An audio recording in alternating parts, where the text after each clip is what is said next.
We are in Harrisburg tonight where the stretch run of the 2024 regular season has begun. The temperatures are dipping, the stakes are getting higher, and each of the next 3 weeks we will be having top four teams pitted against each other in South Dakota's largest class tonight.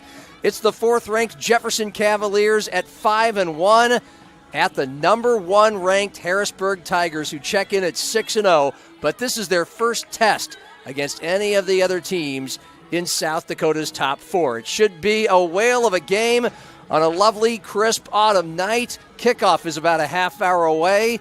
And welcome to the simulcast on Fox Sports 98.1 Radio, Metrosports.tv, DakotaNewsNow.com, and the Outlaw Channel 13.2. John Gaskins with Curtis Riggs. It's a nice night. We're blessed by a little cloud cover, so we're not staring into the sun. And for the first time, Curtis, Harrisburg, who has just blitzed through its first 6 games, averaging a final score of 41-7, is staring right into a worthy opponent that could take him into the fourth quarter tonight. Yeah, I think it's a good test. I mean, they really haven't received any type of test except game one against an unknown O'Gorman team that's been going through quite a few struggles. And since then, it's been really, you hate to say, but a cakewalk up to this point. So they know they're going to get a solid defensive scheme. They're going to get a stout offensive line. They're going to get an offense, though, that's missing their star player. But, you know, Coach Benedetto will have some type of schematic or gadget type thing ready to go at the key moment against Harrisburg's defense, which is very good. And who is that star player that they will be without? Well, you got to help me. I can't think of his last name here now. The tailback. The tailback. Simonson? Simonson, yes. Have you heard some news? Well, is he playing? Davian Simonson is Jefferson's tailback, averaging almost 100 yards a game. He's missed the last 2 games because of a lower body injury. Yeah. Last I knew from Vince Benedetto, he said he should be a go tonight. Well, I had heard that it was in question, I guess we'll say. Okay. So I guess we'll see. We'll see. Yeah. We've got a little bit of time for that to determine things, and that could be a major factor in this game. The Cavaliers, 5-1. That one loss 3 weeks ago to Lincoln in a battle of undefeateds at Howard Wood Field. Patriots won that 28-16. As we know, Lincoln went on to lose last week in a big showdown with Brandon Valley. So the Cavaliers, look, everything's still right in front of them, but this is arguably their biggest challenge. For sure. Yeah, without a doubt. I think, this is a team, if they could get a win right away, the kids have hope again of, hey, we're in the mix of the top teams here. Because I think going away from the Lincoln game, there were still things they did well. You know, they did a lot of good things, and they knew defensively that they could get stops, and they did, especially in that third quarter. This one, though, is going to be a juggernaut on both sides of the ball. Harrisburg is very good, equally on defense as they are on offense. So. Yeah, we'll walk through all of that as our pregame show rolls on, but let's take a view of some of the other games in 11 AAA football on this Friday night. It's brought to you by our friends at Augustana University. Find your bold at Augustana, where hands-on learning, a vibrant community, and diverse opportunities prepare you to lead and succeed. As we get ready for number 4 Jefferson at number 1 Harrisburg. Elsewhere tonight, Lincoln looking to bounce back, and they should, against Rapid City Central.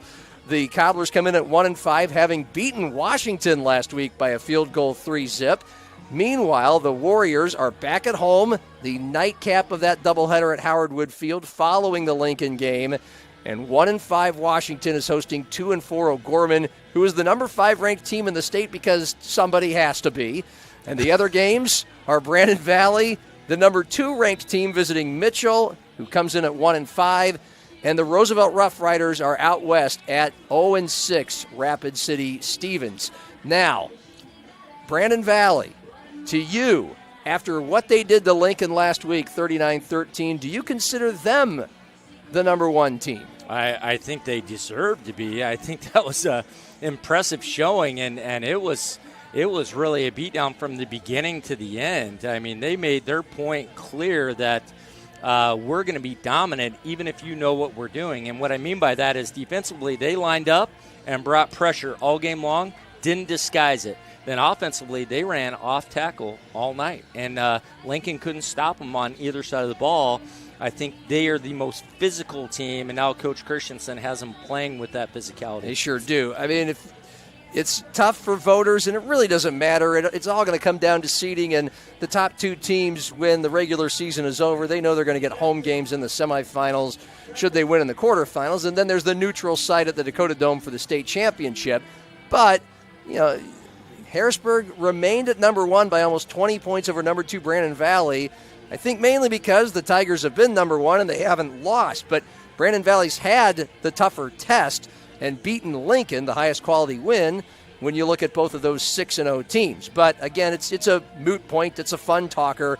The Patriots naturally fall in at number 3 at 5-1. Jefferson, having lost to Lincoln, is number 4, and O'Gorman is at number 5. And that top 5 poll brought to you by Touchmark at All Saints. You know, and I go back, we kind of skimmed over the games tonight because it looks like pretty easy chalk. O'Gorman, Washington. Go ahead. Well, a lot of those games are thankfully the reason that we went to a running clock in AAA. I mean, God bless whoever finally made that change, because tonight is the night where you're like, oh, these could be brutal. Yeah. The one, Roosevelt, I know has some key injuries, and so that Stevens game, even though Stevens has 2 wins, Roosevelt, I think, is still the team that people would pick in that game. But I think it's going to be a close game like the Central Washington game, which I think surprised everyone. Gorman, Washington, I think, could be a close game. It all depends on what their quarterback does. But the rest, yeah, Brandon Valley and Lincoln. I mean, you imagine Lincoln, you think they're going to take the pedal off the gas? I mean, I doubt it, yeah. No, not after what happened last week. But we certainly have the premier game, the one we expect to go at least into the fourth quarter and maybe to the very end. Number 4 Jefferson visiting number 1 Harrisburg, just south of Sioux Falls. And our pregame show will continue with a deeper dive into these teams, the profiles, plus players to watch, and the keys to victory tonight. It's Friday night high school football, and our pregame show continues next on Fox Sports 98.1, Metrosports.tv, DakotaNewsNow.com, and Outlaw Channel 13.2.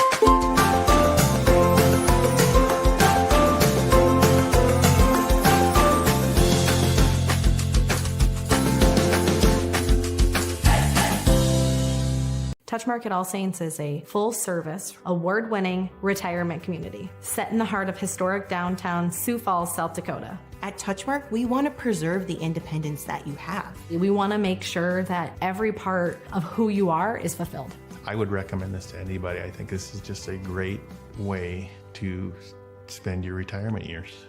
At the end of the day, we're here to live the full life.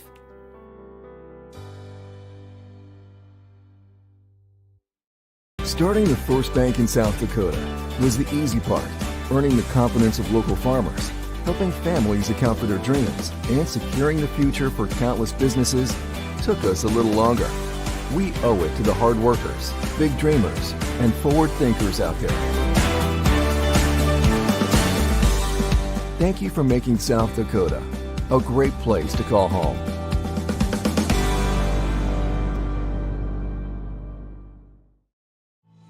In nursing, where you work matters. At Avera, we build Team Green around you, with a culture that values and supports you. Leaders who listen and care about your success. And benefits to reward the great work you do. The grass is greener at Avera. So join Team Green. Learn more at avera.org/careers. Banking isn't just about financial products. It's about service and what we can do for you. Those personal touches are at the core of who we are at Central Bank. Decisions are made locally by people who get to know you. And while a lot has changed since 1877, we're still committed to our customers and to being the best bank in every community we serve. Central Bank, member FDIC. Experience it all. Follow your academic and career goals and your love for the arts, music, and competition that thrills you. Learn from award-winning faculty and in classes where you are more than a number. Build lifelong friendships at game day experiences and in student organizations for all interests. At Augustana, you don't have to choose. Live and learn in the heart of South Dakota's largest city, where job opportunities, networks of professionals, and a hometown feel await you. Find your bold at Augustana University.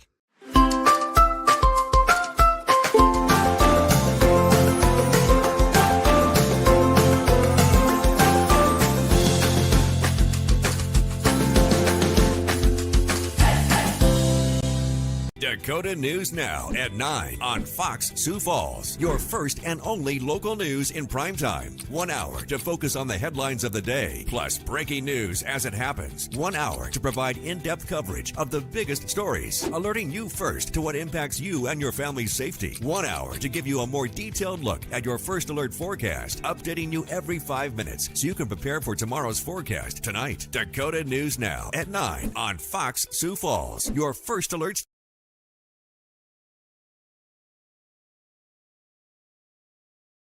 Number 4 Jefferson at number 1 Harrisburg, our high school football of Vera.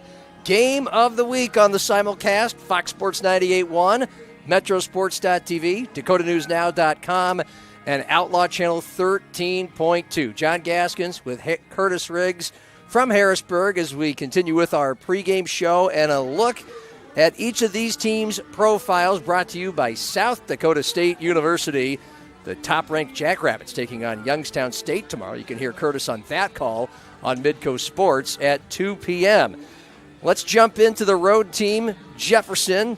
Solid season so far, only loss to Lincoln, which many people thought was the most dangerous team in the state until their loss to Brandon Valley last week. And that was a 12-point game, 28-16. Otherwise, Jefferson is 5-0. They're ranked number 4. They're solid on offense, 37 points a game. Ed Whiting's defense blitzing people to death and giving up just 14 per contest. And when it comes to yardage, it's an offense that's not particularly explosive, but efficient. 327 yards a game, gets the job done.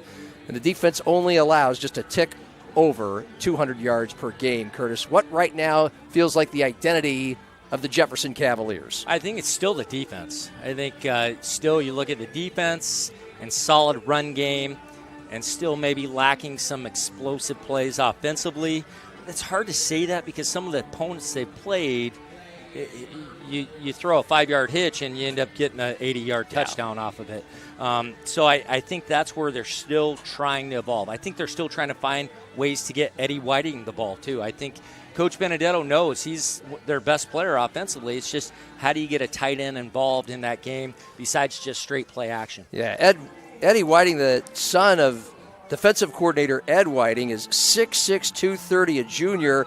Already has an offer from South Dakota State, 12 receptions for just under 300 yards and 5 TDs this year, wearing number 8. I mean, he sticks out like a sore thumb. He could be a quarterback's best friend under duress because he's so easy to spot. And we'll see how much more involved in the offense he gets. Also, Damaris Fields, a cornerback on defense, has been a lot more involved catching passes for Vince Benedetto's offense as well. Benedetto in his 4th year as head coach. Of course, it's 4 years that this school has existed. And in year number 2, the Cavaliers won the state title at 13-0 with a crop of uber-talented seniors, some who are playing college football or basketball. Talon Ashley, the quarterback, playing hoops. But I wonder whatever happened to that blazing wide receiver he had that plays at South Dakota State. Now, I think he's okay. Yeah, he's doing okay for himself. Griffin Wilde. Coach Rogers, we talked the other day on the radio about how Coach Rogers did a great job of just kind of getting Wilde acclimated to college football last year as a freshman, and then learned quickly he was ready to play. Yeah. But they had the Yankee twins and were so deep, but still found ways to get him involved. And now, I mean, as a sophomore, he's the go-to guy there. Jefferson last year with almost a new crop of players, 7-4, bowed out in the semifinals, felt they left a lot on the field.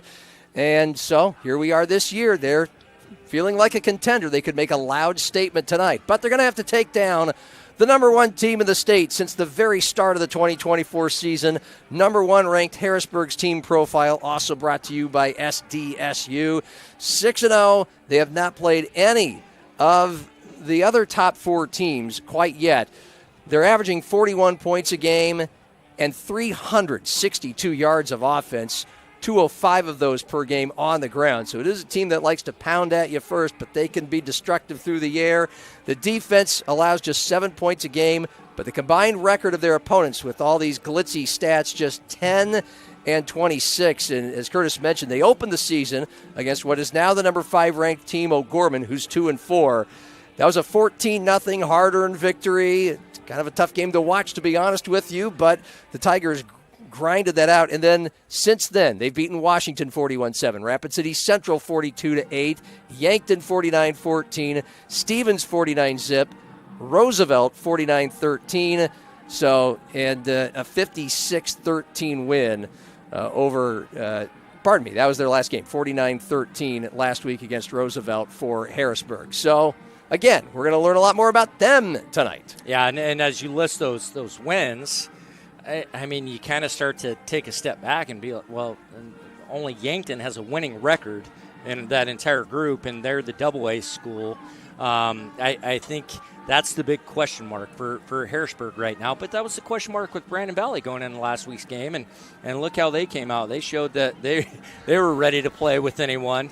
I think Harrisburg, you'll see that Coach White's taking a different approach this year. It's, hey, we're going to be really good defensively with the kids that we have, and we're going to establish a run game and then build off of that. Where in the past, it was spread, let's throw it around, let's be fast.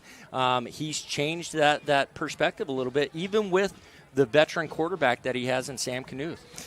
Sam Knuth, of course, the brother of Jacob Knuth, who's now with the Kansas State Wildcats, and we'll dive more into Sam's resume in just a bit. But when you look at what these coaches think of their teams coming into this game, I'll start with Jefferson, and Vince Benedetto feels like his team has more offensive balance. They need more explosion, perhaps, although they've had a little more in the last couple of games, also kind of primrose paths. 17 plays of 20 or more yards the last two games. That's without Davian Simonson, their tailback, who's averaging 100 yards a game.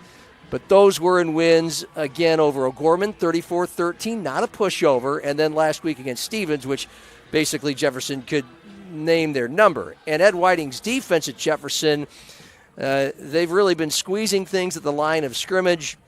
They've had fewer blown coverages and better tackling, so they've gotten better and better. And they feel like they've really improved since that loss to Lincoln. That wasn't devastating, but certainly was a little humbling 3 weeks ago. For Harrisburg, Brandon White feels like, even though they are establishing things with the run and a stout tailback in Josiah Hines, the passing game has improved as the season has gone on. They're getting more receivers involved because we'll find out Braden Feldy is their absolute top target, a burner, but they're distributing the ball more and giving defensive coordinators more to think about. Harrisburg's defense is finding itself with a secondary that is consistently playing high level, according to Brandon White, matching routes on passing and going downhill on the running backs. It's a very interesting defense. They usually use 5 defensive backs. That'll be an interesting matchup against Jefferson's offense, which is going to try to run right at them, and their front 7. It's hard, though, to say that because Esser for Harrisburg, is safety, but he's also a linebacker. And so then it's really an advantage for them. But I think their defensive backfield's the best I've seen since probably the days of Nate Gary, Matt Hermanson, some of those kids that Brian Hermanson had at Washington during his 5 state titles. The Harrisburg Tigers are on the field. They are all lined up and ready to stand for the national anthem before starting lineups, before this thing gets going. Jefferson's team is still out in the tunnel, and Coach Vince Benedetto is sauntering onto the field, but the Cavaliers are still huddling over near the entrance to the track, and I think they have finally gotten ready to burst onto the field and get this thing going. A few thousand people are here tonight. Grandstands are still filling up. It is October, which means Breast Cancer Awareness Month, so you'll see a lot of people, particularly the Harrisburg students section, all decked out in pink. Here come the Cavaliers. They're ready. We're ready. And we'll take a look at our players to watch and our keys to victory, and then the kickoff when we come back from Harrisburg. Top-ranked Tigers hosting number 4 Jefferson. It's our Avera Game of the Week on Fox Sports 98.1, Outlaw Channel 13.2, and DakotaNewsNow.com. Back to school means back to routine for you and your family. Make Dakota News Now part of your routine every morning from 5 to 7. And I'll have your first alert to whether you need a coat or a jacket or some extra time to get to work. Your first alert to the news that happened overnight and what to expect for the day ahead. Dakota News Now, your first alert station.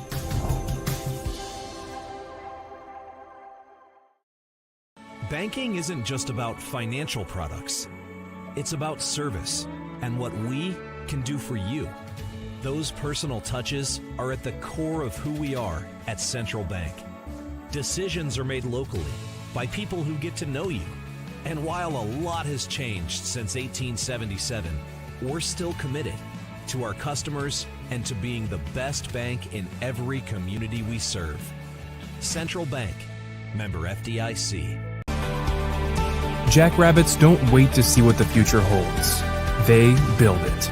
At South Dakota State University, the next generation's leaders are preparing to launch.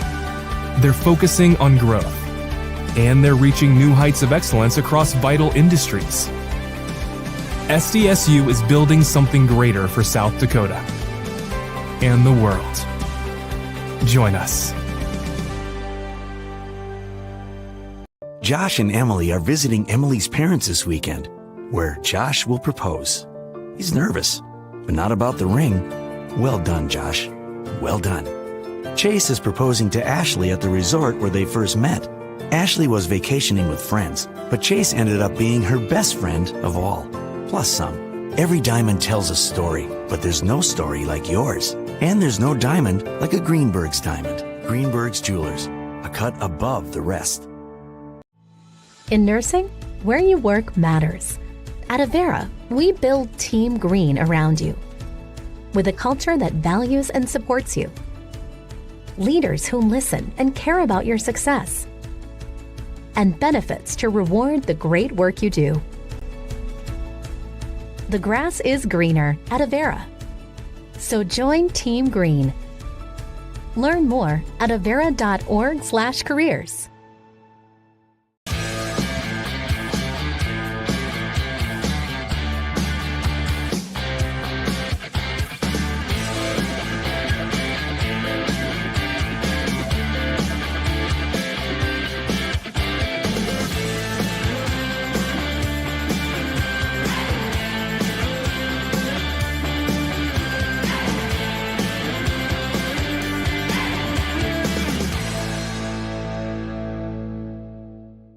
Experience it all. Follow your academic and career goals and your love for the arts, music, and competition that thrills you. Learn from award-winning faculty and in classes where you are more than a number. Build lifelong friendships at game day experiences and in student organizations for all interests. At Augustana, you don't have to choose. Live and learn in the heart of South Dakota's largest city, where job opportunities, networks of professionals, and a hometown feel await you. Find your bold at Augustana University. Starting the first bank in South Dakota was the easy part, earning the confidence of local farmers, helping families account for their dreams, and securing the future for countless businesses took us a little longer. We owe it to the hard workers, big dreamers, and forward thinkers out there. Thank you for making South Dakota a great place to call home.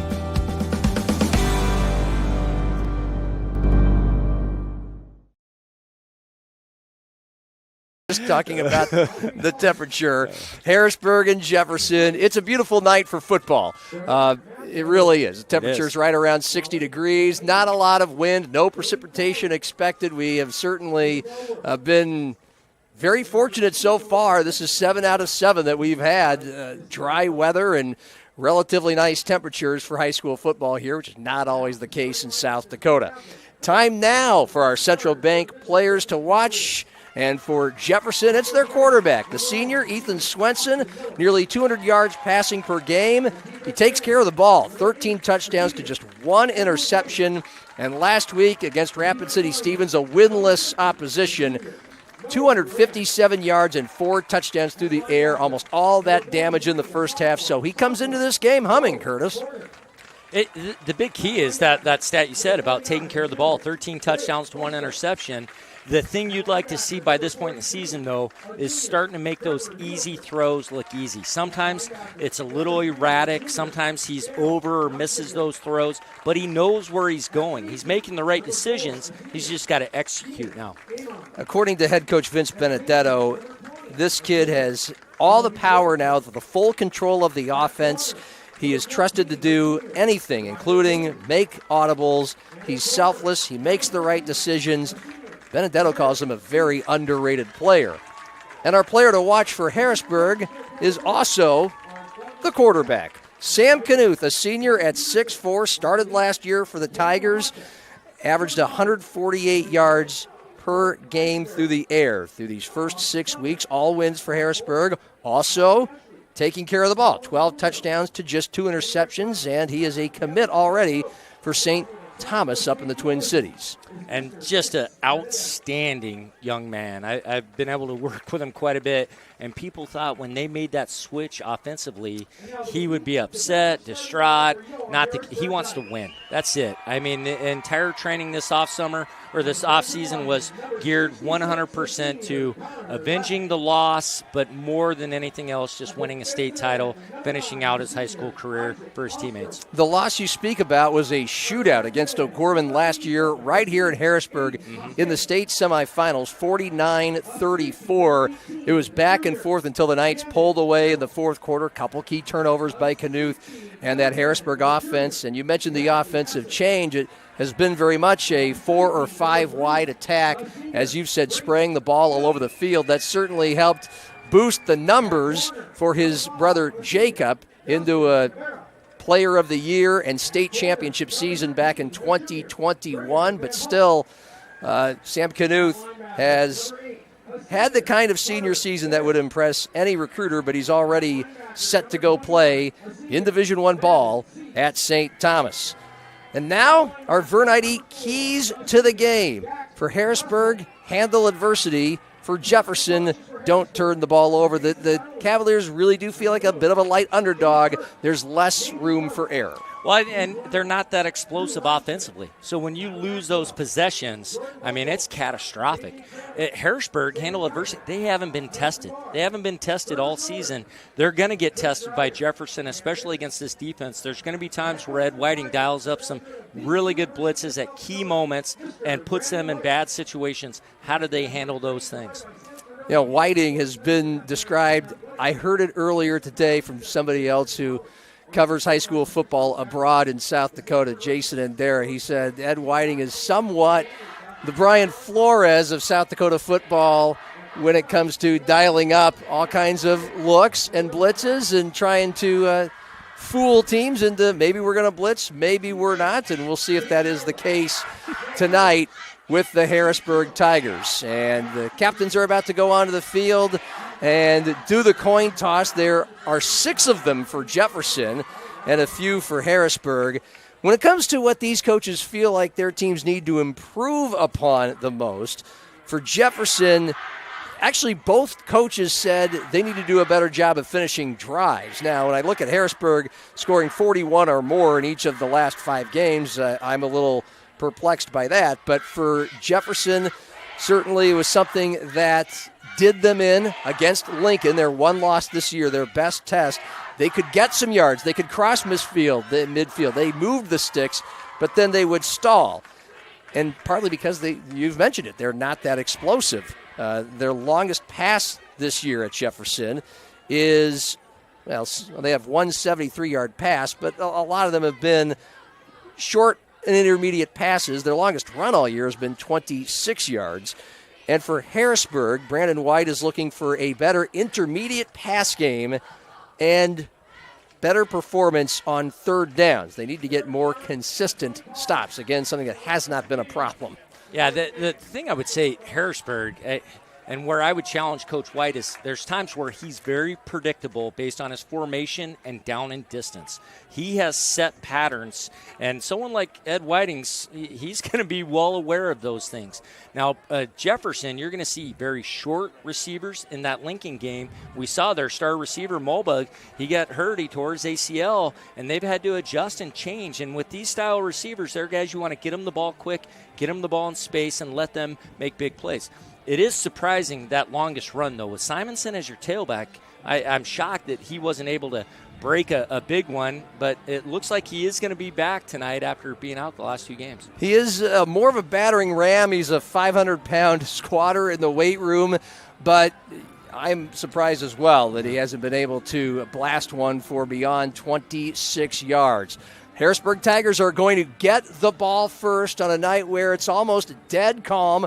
We're in Harrisburg, about 15 miles south of Sioux Falls. The definition of crisp, 67 degrees and a light breeze. You see that harvested cornfield just off to our left, just south of Tiger Stadium, where a few thousand people are here. Jefferson, their white jerseys and pants, forest green numerals, golden helmets, and Harrisburg tonight in the all blacks, jerseys and pants. Yellow numerals and maroon helmets, and the Cavaliers kicking it off right to left, and this lands 2 yards deep in the end zone from the foot of Landon Gross. And so here comes Harrisburg's offense, which has been virtually unstoppable since tough sledding opening night at O'Gorman, Dakota Bowl, 14-zip in late August, but ever since then they've scored at least 41 points per game.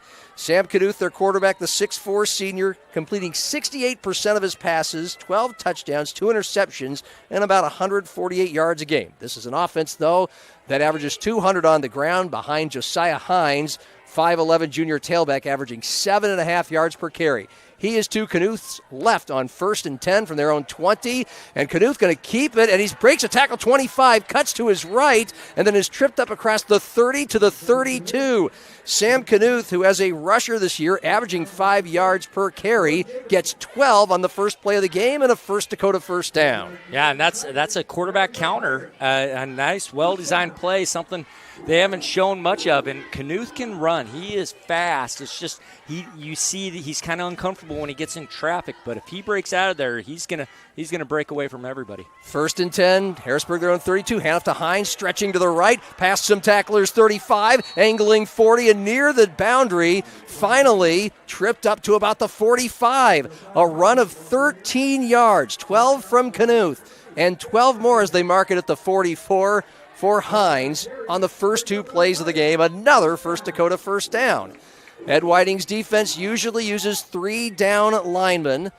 They blitz more than anybody in high school football, and here comes Harrisburg now, 1st and 10, its own 44, left to right from the near hash, 2 wide left, 1 to the near side right, and there's a flanker moving left to right, now into the slot right behind the line. Hand off to Hines. He breaks a tackle in the backfield, but then more white jerseys come to greet him and take him down a yard behind the line of scrimmage.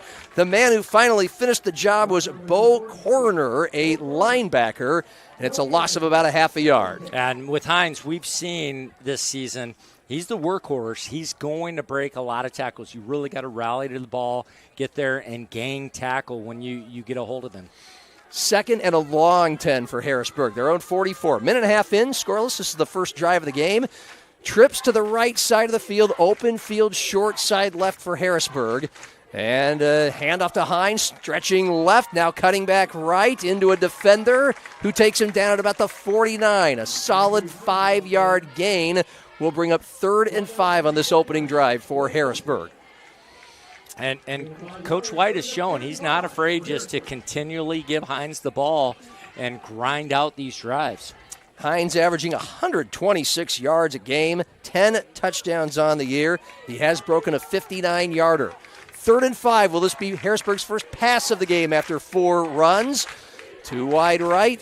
Open field short side left. Expert protection, a wing and a tight end to the right. Shotgun Knuth rolling right, looking downfield. Pumps, now is going to run himself across midfield. Bashes into a tackler after he got the first down. Falling ahead to the 44 of Jefferson. A nice 7-yard gain when he needed 5, and Harrisburg keeps moving the sticks. Yeah, big decision there, but really good one to just tuck and go. They were trying to get the ball to Feldy on an out route. It was covered, and Knuth just put his head down and got the first down. The quarterback with 2 runs, 19 yards on this opening drive. Tigers now have it first down in Jefferson territory, the 44. It's a jet sweep toss pitch. Trying to get around the left corner is their fastest player, Braden Feldy, and he got around the left corner across the 40 to the 39 for about a 5-yard gain. Feldy, a 6-foot senior. He's Harrisburg's top receiver with 27 catches on the year. That was just his second run all season. Not surprised that they would try to utilize him in the ground game as well. Yeah, explosive, very good in space. They want to try to find ways to get him the ball, no matter if it's run or pass. Opening drive, inside 9 to go, first quarter. It's 2nd and 5, Harrisburg, scoreless game from Jefferson's 39. Far hash, left to right, shotgun for Knuth. Belt tie snap, fakes the handoff, takes it himself into a white wall. Boy, he was stood up right at about the line of scrimmage and hit hard. I believe Trevor Nielsen, the linebacker, took him down.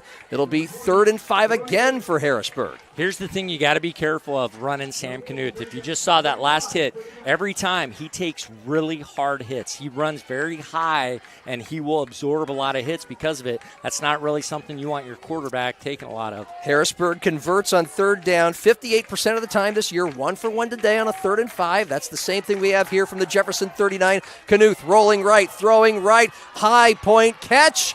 No! In and out of the hands of Braden Feldy as he fell down at the 18-yard line near the boundary. Decent coverage. The throw a little high. It's 4th and 5 Harrisburg from the Jefferson 39. Well, and Feldy has it in his hands. It looks like he's going to make the catch, and DB does a great job of just knocking it out at the last second as Feldy's going down. Kenan Amon with the play. He's also Jefferson's kicker. He's a safety, and it brings up a 4th and 5. Tigers this season 65% of the time convert on 4th down. Ed Whiting's defense, 34% of the time offenses will convert on them. And from the 39, Knuth rolling right, throwing left, wide open out in the flat. It's caught on the far boundary at the 30 to the 20. Nobody's going to get him. It's a touchdown for the tight end, Kason Syverson. And Harrisburg draws first blood on a 39-yard score on 4th and 5. Yeah, it's such a dirty play. It's one you see a lot of colleges use, mainly down in the red zone area. You watch the tight end is down, he'll block, and then he'll release away from all the traffic. You get all the flow of the defense, and you just can't catch that tight end running full speed the other way, and a great throw by Knuth.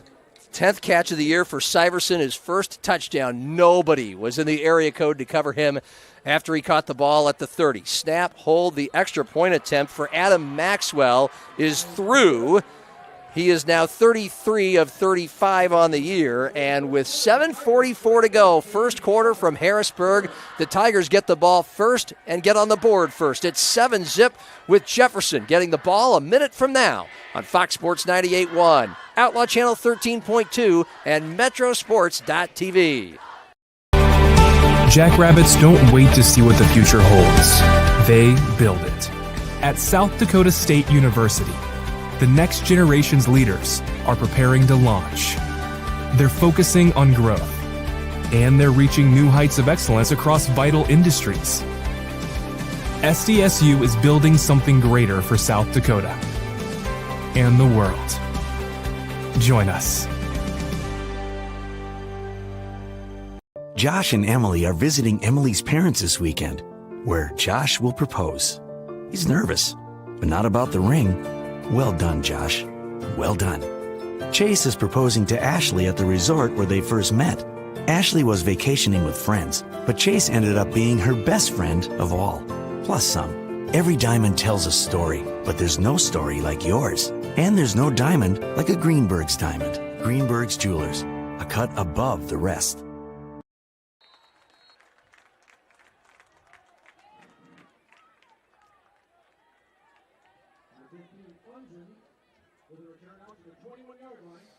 The Jefferson Cavaliers ranked number 4 in the state, 5-1 on the season, visiting number 1 Harrisburg. The Tigers are 6-0 and marched 80 yards down the field in 8 plays, converted a pair of fourth downs, the second of which a 30-yard touchdown pass. Knuth to Syverson. Jefferson returned the kickoff to its own 20, and that's where its first possession will start. Under the guidance of Ethan Swenson, senior quarterback from the pistol, Davian Simonson, his tailback right behind him, gets the carry right up the gut and just plows through some Harrisburg defenders to the 24. About a 4-yard gain. That's close to what Simonson averages. The 5'9", 210-pound junior, 5 yards per carry, 98 per game, and 7 touchdowns. He was hurt the last 2 weeks with a lower leg injury, but he is back and at least ready for tonight. He is the focal point of Jefferson's offense. The Cavaliers, with Vince Benedetto, the head coach, calling the plays, taking plenty of time, and we had a flag on the play as well, Curtis. I never saw the flag fly. They're using pink flags too. So, yes. But illegal formation was the call. All right, so they bring it right back to just inside the 21, and it's now 1st and 15. Pre-snap penalty, we replay the down. 1st and 15, Jefferson now at its own 16 with that 5-yard loss. 2 wideouts to the right, open field left, and a handoff to Simonson up again, this time right side. Tried to cut left, but he was taken down quite quickly and easily near the line of scrimmage. That tackle made by Carter Bayer, the leader in tackles for loss on this Harrisburg team, and it's a 1.5-yard loss. 5 minutes in, it's 7-zip Harrisburg. Well, and Harrisburg's going to play very aggressive because they have the defensive backs that can cover in man-to-man or short, quick cut zones against these receivers. And so they're just going to dare Jefferson, especially 1st and 2nd down. We're going to attack run. 2nd and 16, Cavs from their own 15, right to left between the hashes. 2 wide right, 1 left, pistol set. Swenson claps, snap back, fakes the handoff, throws right, caught. Far numbers at the 15. Damaris Fields tackled well. First defender that could get to him. 20 across to the 21. A nice open field tackle was made by Braden Feldy, the safety. But it's about a 7-yard pickup for Simonson. It brings up 3rd and about 10. Yeah, and the play did exactly what it was supposed to. It's just you're hoping your guy in that one-on-one situation can make that defensive back miss. Harrisburg does a very good job of putting their best athlete, Feldy, as that free safety. They let him roam and then come up and make that alley tackle. So it's 3rd and 10 Jefferson. That illegal procedure on the first play looming large. Cavaliers convert 51% of their 3rd downs this year. They're from their own 21. Far hash, right to left, empty backfield. 2 wide right, 3 left. That's where Swenson pumps, gets out of duress, rolls right, up ahead, throws to the right. It's caught, 1st down, far sideline at the 37. Falling down right after the catch for Jefferson was Alassane Sissoko, his 6th catch of the year, and probably his biggest. Yeah, and great job by Swenson. Great presence in the pocket, didn't panic. It was covered to the left, came back to the right, and then found his receiver downfield. Gain of about 16 yards. Yeah, he moved up in the pocket, and it's a First Dakota 1st down for the Cavs from their own 37. 4-down lineman for Harrisburg, a wing to the right. That's the tight end Whiting. He'll move wing left, 2 wide left. Simonson right behind Swenson, gets the handoff, goes right, cuts left, breaks 1 tackle, and then up ahead 40 to the 42 where he was tripped up by Landon Seas, a linebacker for Harrisburg. It ends at the 41, a gain of about 4. Inside 5 minutes left first quarter. Harrisburg scored on the opening drive, went 80 yards, almost all on the ground until a 30-yard touchdown pass on 4th and 5. This is 2nd and 6 for Jefferson, down 7-zip. From its own 41, right to left, far side hash. Swenson again, 4 yards behind the line of scrimmage, taking the shotgun snap. 2 wide left, wing right, handoff Simonson right, and he just kind of pounds right into a couple of Tigers. They were ready for him right at the line of scrimmage on the far numbers at the 41. He tried to stretch it off right tackle, but he was upended almost immediately, and it brings up a 3rd and 6. And Harrisburg has a very active defensive line. long defensive ends, both about 6'3", 6'4", long arms, hard to get outside of them, and then 2 D tackles that will slant and move around quite a bit. Eli Dietert and Augustana commit on the interior of the defensive line. Made the tackle. He's a senior. So it's 3rd and 6, Jefferson. They just converted on 3rd and 10. Now they're at their own 41. Shotgun. And Swenson fakes the handoff. 3-step drop, throws left. It's almost picked off on the near numbers at the Harrisburg 49. Jace Unzen, who had a 90-yard kickoff return last week, was the intended receiver, but up the ladder went cornerback Justin Cabrera to break it up, and the Cavs need to punt. Yeah, you have to be very careful when you're throwing at Cabrera, especially if you're going to throw anything in front of him, because he is a risk taker. He'll leave his coverage to jump a route. It's actually shocking he didn't finish that, because he is a very talented defensive back. And if he makes the pick, good night. He's one of the faster players in the state. Snap, punt, may have been deflected. Certainly a rush was coming on strong at Wolmuth. He's able to get the punt away, a short boot, not much wind, and it just kind of sails and dies at the 40, just inside the 40 of Harrisburg. So it's a punt of only about 20 yards. Tigers get great field position after forcing the punt, already up 7-zip, 3:41 remaining first quarter here at Tiger Stadium. Decent crowd tonight, the Harrisburg Grandstand. It's a giant one. It's one of the bigger stadiums in the state for high school football. It's about half full before you get to the full student section. So the Tigers start on their own 45. That was only about a 16-yard punt. Left to right, far hash, handoff Hines, the tailback, and the whistles blow. The bright pink flags fly just as the ball was being snapped. Of course, those flags pink for the month of October, Breast Cancer Awareness Month. It's a false start for Harrisburg's first penalty of the game. So it brings the ball back from the 45 to the 40. Tigers, 7 straight runs on that last drive. I mean, hammering home more the point of what they are evolving to as an offense, but setting up a beautiful, easy, wide-open 30-yard touchdown pass. Here they are on 1st and 15, their own 40. 3 down linemen for Jefferson, 3 wideouts, all clustered together on the right side of the field. Open field, short side left with a tight end. And Knuth, quarterback keeper, angling left across the 40, just diving for all he can toward the boundary at the 41. The Cavaliers stayed right with him step for step and maybe allowed 1 single yard. And Damaris Fields, too. Nice tackle coming up from the corner spot.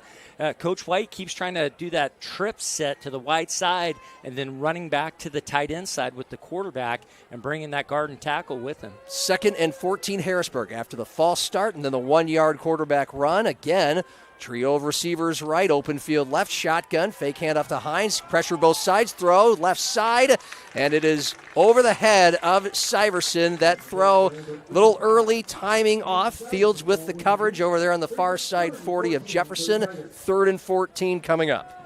Well, you saw that 6'4" height of Syverson, though, because Fields was right there on him, but it looked like if he just put it on the top of the shoulders there, it would be a tough one for Fields to be able to knock down. Yeah, Fields stands at 5'8", just like his father. They're both incredible playmakers. 3rd and 14. Harrisburg on its own 41, left to right, up 7-0.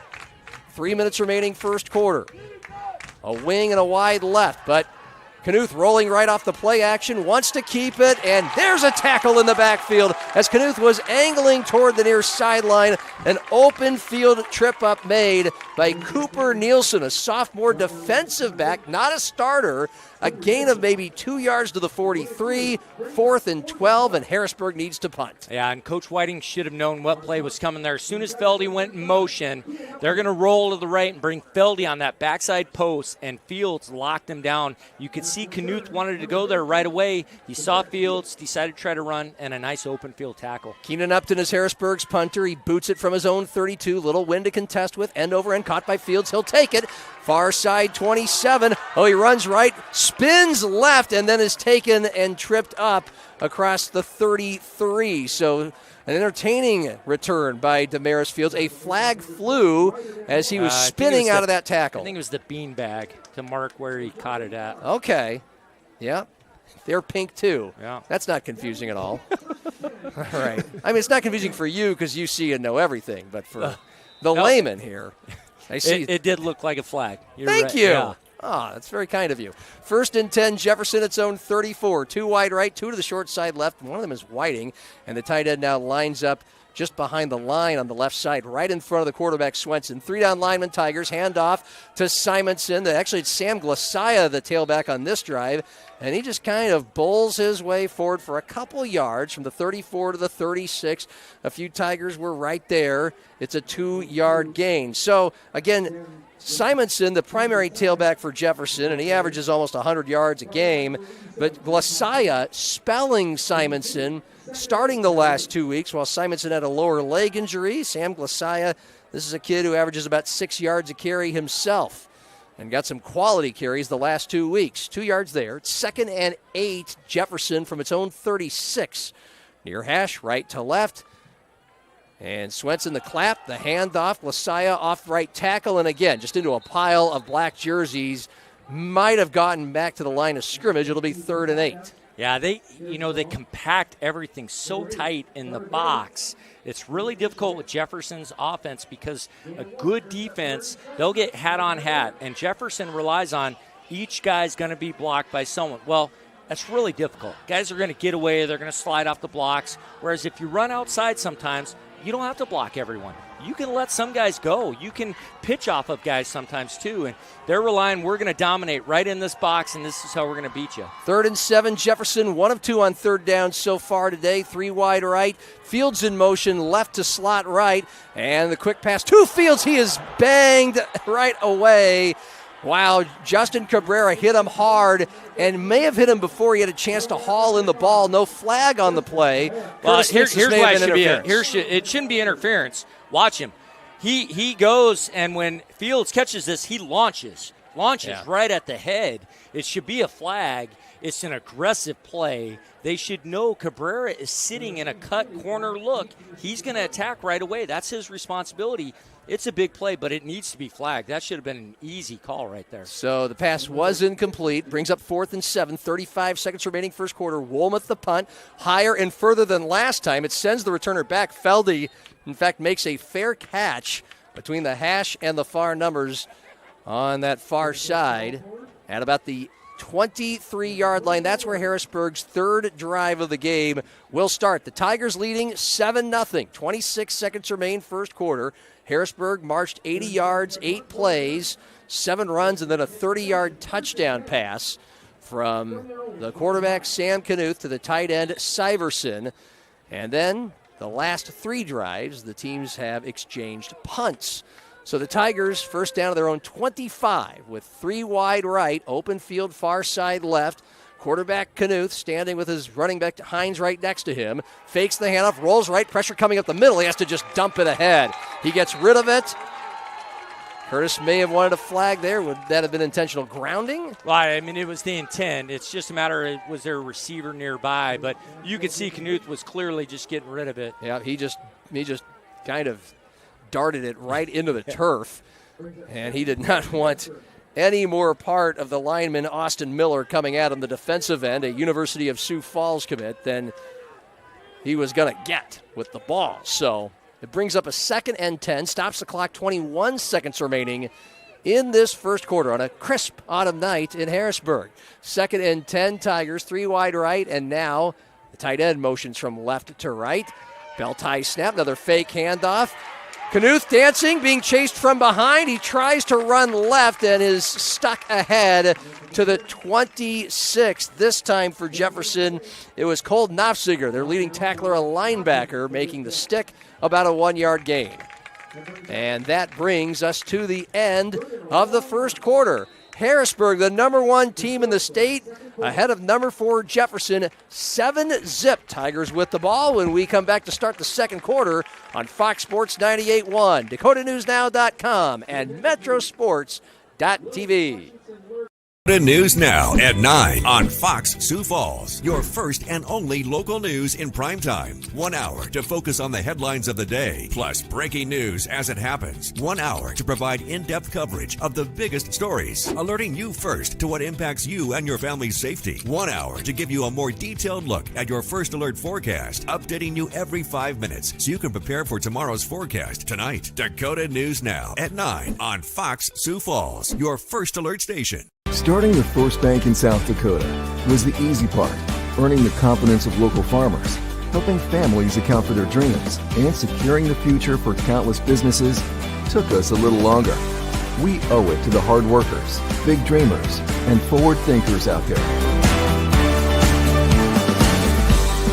Thank you for making South Dakota a great place to call home.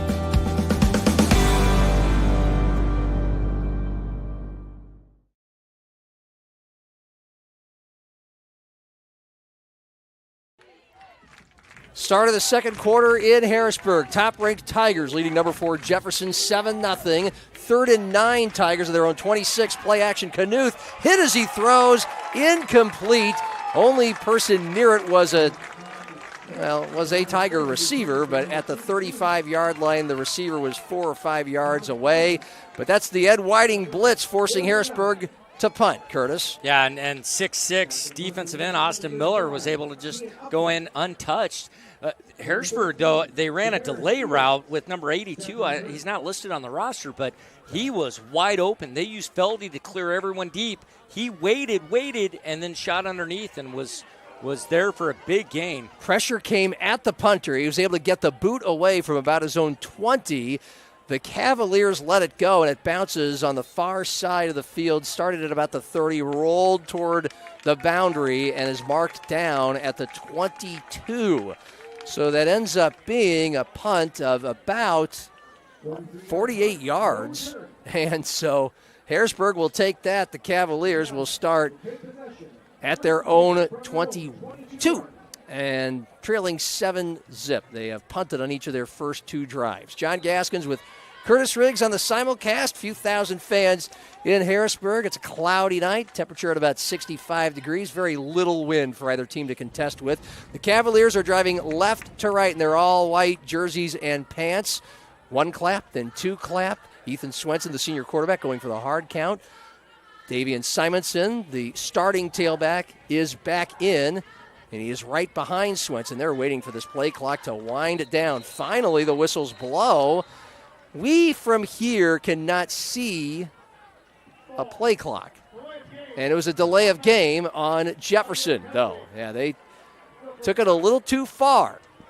Was that an attempted hard count? Yeah, well, they're trying to draw them off sides. Then they see what the defense is lined up. They make the call. But, I mean, why would you huddle?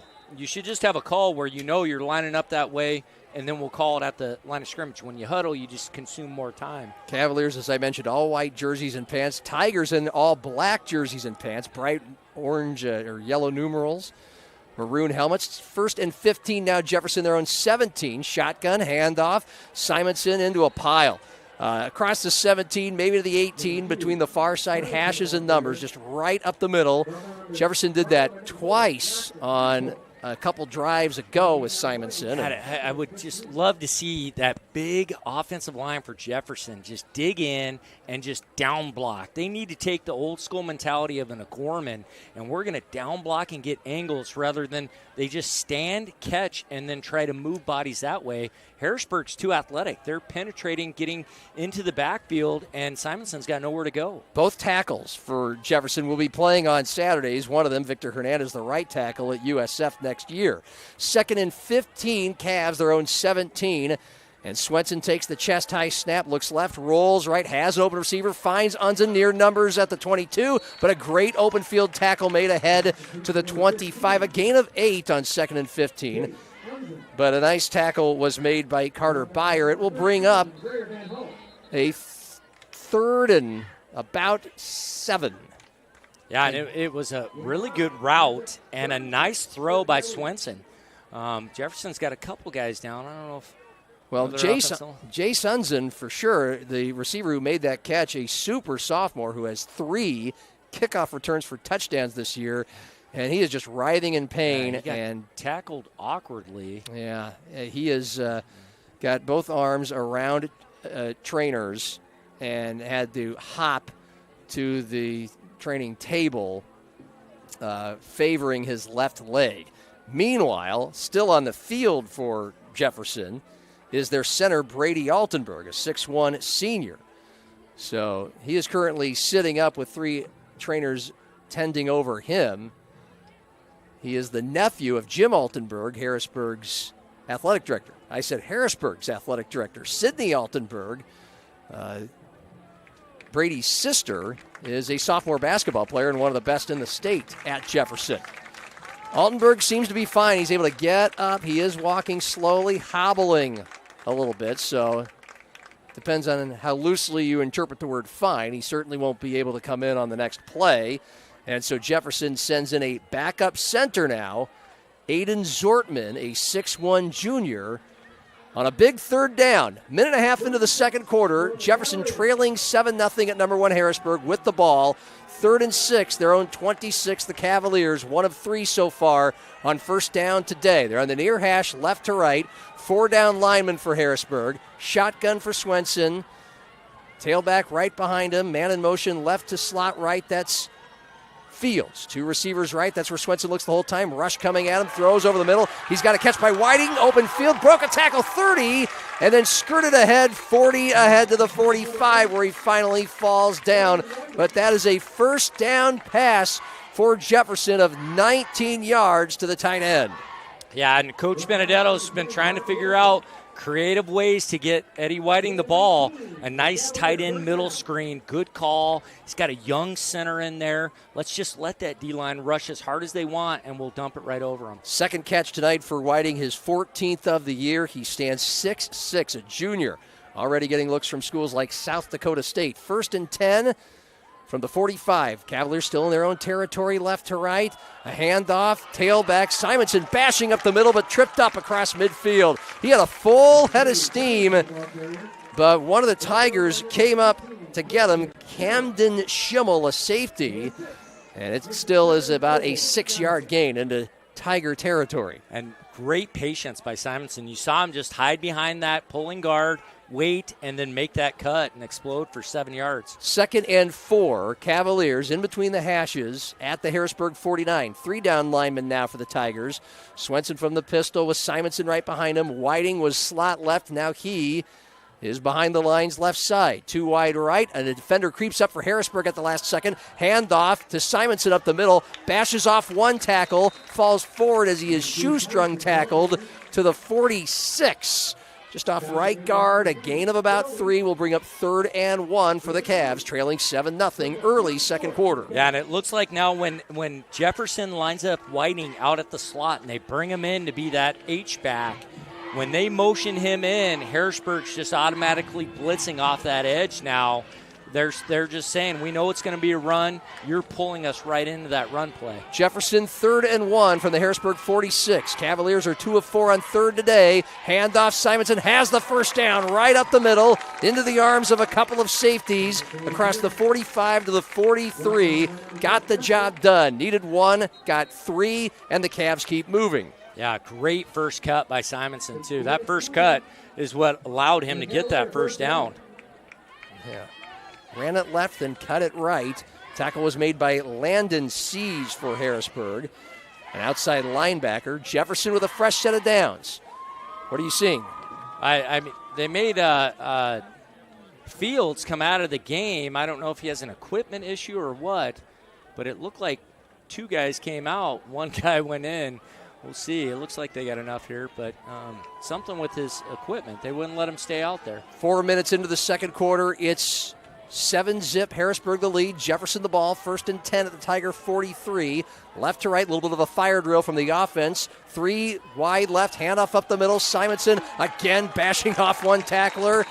Moving straight ahead, tripped up at about the 38 to the 37, a 6-yard gain for the 5'9", 210-pound tailback, the all-time leading squatter in Jefferson history, the 500 pounds he can squat. Well, I tell you what, though, the safety, Schimmel, he came down like a missile to take on Simonson. You don't see that very often. There was zero hesitation by him, and he went right at Simonson's legs to try to take him down, and it was a very effective tackle. It was a gain of 6, 2nd and 4. Jefferson from the Harrisburg 34. Handoff off to the right side. A cut left. Simonson stays on his feet across the 30. 25 angling right. 20. And finally a shoestring tackle to stop Simonson ahead to the 15, or else he was gone. A gain of about 22. It's another First Dakota first down on what is becoming an impressive drive for Jefferson. Yeah, great hustle by Costain, the defensive end for Harrisburg. He's the one that saved it.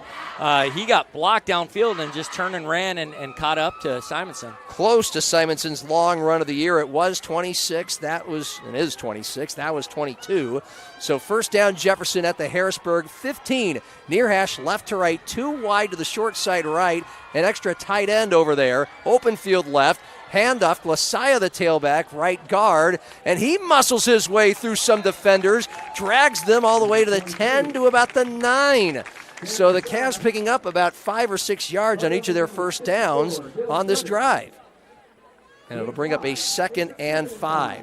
So Glassaya, the kind of two-part of a 1-2 punch at tailback for Jefferson, with Simonson still with a little bit of a sore lower left leg injury, but he is back in at tailback right behind Swenson on 2nd and 5. Jefferson at the Harrisburg 10, trailing 7-zip, 2 wide left, open field short side right. Whiting the tight end right in front now, just off to the right of Swenson. Chest high snap, handoff, and Simonson runs into a wall. A sea of Tigers take him down behind the line of scrimmage. He probably lost about a yard, and it'll bring up 3rd and 6 from the 11. Yeah, that's the thing. If Harrisburg's D lineman can just stalemate, because that's Jefferson just tries to take him one-on-one, block him. If Harrisburg can just stalemate that, then they're able to see Simonson doesn't have many spots to go. And very good job up front by Harrisburg. This has been a long drive, taking us all the way to the 5-minute mark of the second quarter. And Vince Benedetto and Jefferson, knowing this is a golden opportunity in a low-scoring game, calls a timeout. We'll take it with them. 7-0. Harrisburg leading Jefferson on Fox Sports 98.1, Metrosports.tv, and DakotaNewsNow.com. Has more than 40 years of experience providing great hospitality and focusing on providing seniors the full life. We have restaurant-style dining. We have a health and fitness club, wonderful life enrichment activities. We have wonderful team members who are here to be your support systems and your friends. Health services care team members who will help you in any level of care, assisted living, and then 2 levels of memory care and early memory care support. All of those things are at your fingertips when you're here at All Saints. Banking isn't just about financial products. It's about service and what we can do for you. Those personal touches are at the core of who we are at Central Bank. Decisions are made locally by people who get to know you. And while a lot has changed since 1877, we're still committed to our customers and to being the best bank in every community we... Including Fields, a slot left, and Whiting at 6'6" is the wide right. 3 down lineman, low snap. Swenson takes it, looking, throwing left. High point catch is made, but an immediate tackle on the far boundary at the 8. A gain of about 3 will bring up a 4th down and a big decision for Jefferson from the 8. The catch was made for the second time tonight by Alisane Sissoko. And now what does Jefferson do? They need to go 2 yards from the 7 on 4th down. They're keeping their offense on the field. Well, that was a tough throw, a good throw by Swenson. I mean, he threw that from the right hash all the way to the sideline, the opposite side to the field. He had Whiting one-on-one in the end zone he could have went to, but a difficult read for Swenson. He had pressure in his face. Lucky to get that ball all the way over there without someone undercutting it. So the Cavaliers called timeout before the 3rd down play, and now they'll take another on 4th down, and this time we'll just keep it right here because this is a major play call in the game. Jefferson, not an explosive offense this year, and shut out so far, 2 punts on their first 2 drives. They know the opportunities this close to the end zone are going to be limited tonight. Yeah, and you want to get this right. I was somewhat surprised he didn't take the approach of when it's 3rd and 4, we got 2 downs to get the first down here. And maybe he was, but usually when you take that approach, it's we're going to hammer you for 3rd down to get 2 yards, and then we have the options on 4th down of what we want to do. But we're going to put ourselves in a manageable 4th down situation. They did it with a run or a pass. Now what are they going to do? Just give it to Simonson and try to let him just power through? Harrisburg's done a good job. They're going to bring everyone here. Play action could be very effective in this situation. 4:15 remaining first half. Tigers, number 1 team in the state, at home, leading Jefferson 7-0. The Cavaliers have it 4th and 2 from the Tigers 7. Left to right, far hash, 2 wide, short side left, open field right, with a tight end and a wing over there as well. Swenson from the gun, 5 down lineman Harrisburg. Handoff, no, it's a fake, and it's an end around. Jordan Detler has it from the receiver spot. He went right, leaped toward the 5-yard line, got to the 6. That's a yard shy of the first down. A fake handoff up the middle to Simonson, an end around for Detler, a fast receiver, but the Tigers sniff it out. Yeah, one of the things why it's so tough, you're going to the wide side with that, so there's more people on that wide side. They're not going to buy that short field fake. The fake is so quick that they don't really buy into it. They see it coming at them, and it was a great tackle in the open field. Grayer Van Hall is the man who made the play, who made the initial trip up. Grayer Van Hall. And so it stops Jefferson after a long drive. They come up empty on 4th and 2, and now the Tigers take over at their own 7. Right to left, the senior quarterback, Sam Knuth, claps, takes the chest high snap, is going to keep it up the middle, had some space, it closed in quickly. He dove ahead to the 10-yard line down that near hash. Good tackling by Roosevelt, by Jefferson, and that's Bo Corner with the stop. About a 3-yard gain. This is the most I've seen them have a really concentrated effort of running Knuth in a power run game style. 2nd and 6 Tigers, their own 11. This is their 3rd drive of the game. Touchdown and a punt on the first 2. The Cavaliers doing a lot of switching at the defensive line. A throw to the right side immediately from Knuth. It's caught, far hashes at the 18. Quick tackle made in the open field. Braden Feldy, Harrisburg's leading receiver this season, with his first catch of the night. He does have a jet sweep run, and it's a gain of 7 for a First Dakota first down. Not an explosive play, but effective. And so the Tigers move fairly fast. They huddled, but they get right back up there. 3:10 remaining first half, a 7-0 lead on the ball. Now on their own 18. Far hash right to left. 3 receivers, short side right. Knuth keeps it on the RPO and just dives off left guard for short yardage to about the 19. May have gotten a yard. Once again, a bunch of tacklers right on the spot. Yeah, and you knew that play was coming. They've shown that now multiple times. They put the trips to the short side of the field, so they're leaving the wide side for Knuth to have room to run to. Jefferson saw that. They just blitzed the linebacker right off the edge at it. In fact, no gain on that play, so now Tigers 2nd and 10 from their own 18. Now 2 wide left and an open field right. This ball between the hashes, right to left. Quick throw, left side, caught by Feldy on the low, catch at the 20. Breaks a tackle on the near numbers at the 25. Down the near sideline all the way to midfield. He was finally chased out of bounds by Cale Knopfsinger, a linebacker, but that is a 32-yard catch and run for Braden Feldy, showing off the speed. Yeah, and Jefferson's got to know Feldy's the guy they're going to get the ball to. I mean, if quick snap, Knuth dropped it, picked it up off the turf, ran all the way to the far side of the field right, and then threw an incomplete pass to the far boundary at the 46. The Tigers throwing the Cavs a little off by immediately blitzing to the line and getting that play off, but it's an incompletion. Yeah, and going back to that previous play, you can't, as the corner fields, go up and press Knuth, the wideout, and then play soft on Feldy at the slot. They're just going to keep dumping him the ball. We saw they used to do that with Max Carlson all the time too, and it's very easy for Knuth. He's very good at that. 2nd and 10 Tigers from midfield, up 7-0. Over 2 minutes left first half. Quick throw, right side, almost picked off near the line of scrimmage. Knopfsinger, the linebacker, was right on the intended wideout at midfield. It's been a bit of a rough sledding for Harrisburg after that 32-yard pass to Feldy, and the run, they've had a bobbled snap that just was a fortuitous bounce right back to Knuth on first down, and then second down, that was nearly a pick. Well, and Nofziger was going for the tackle, and the ball hits him literally right in the number 3 on his chest. He never sees it because he's thinking, I got to make this tackle. Cavalier fans ratcheting up the noise right in front of us. It is 3rd and 10, Harrisburg from midfield. 3 down lineman Cavaliers.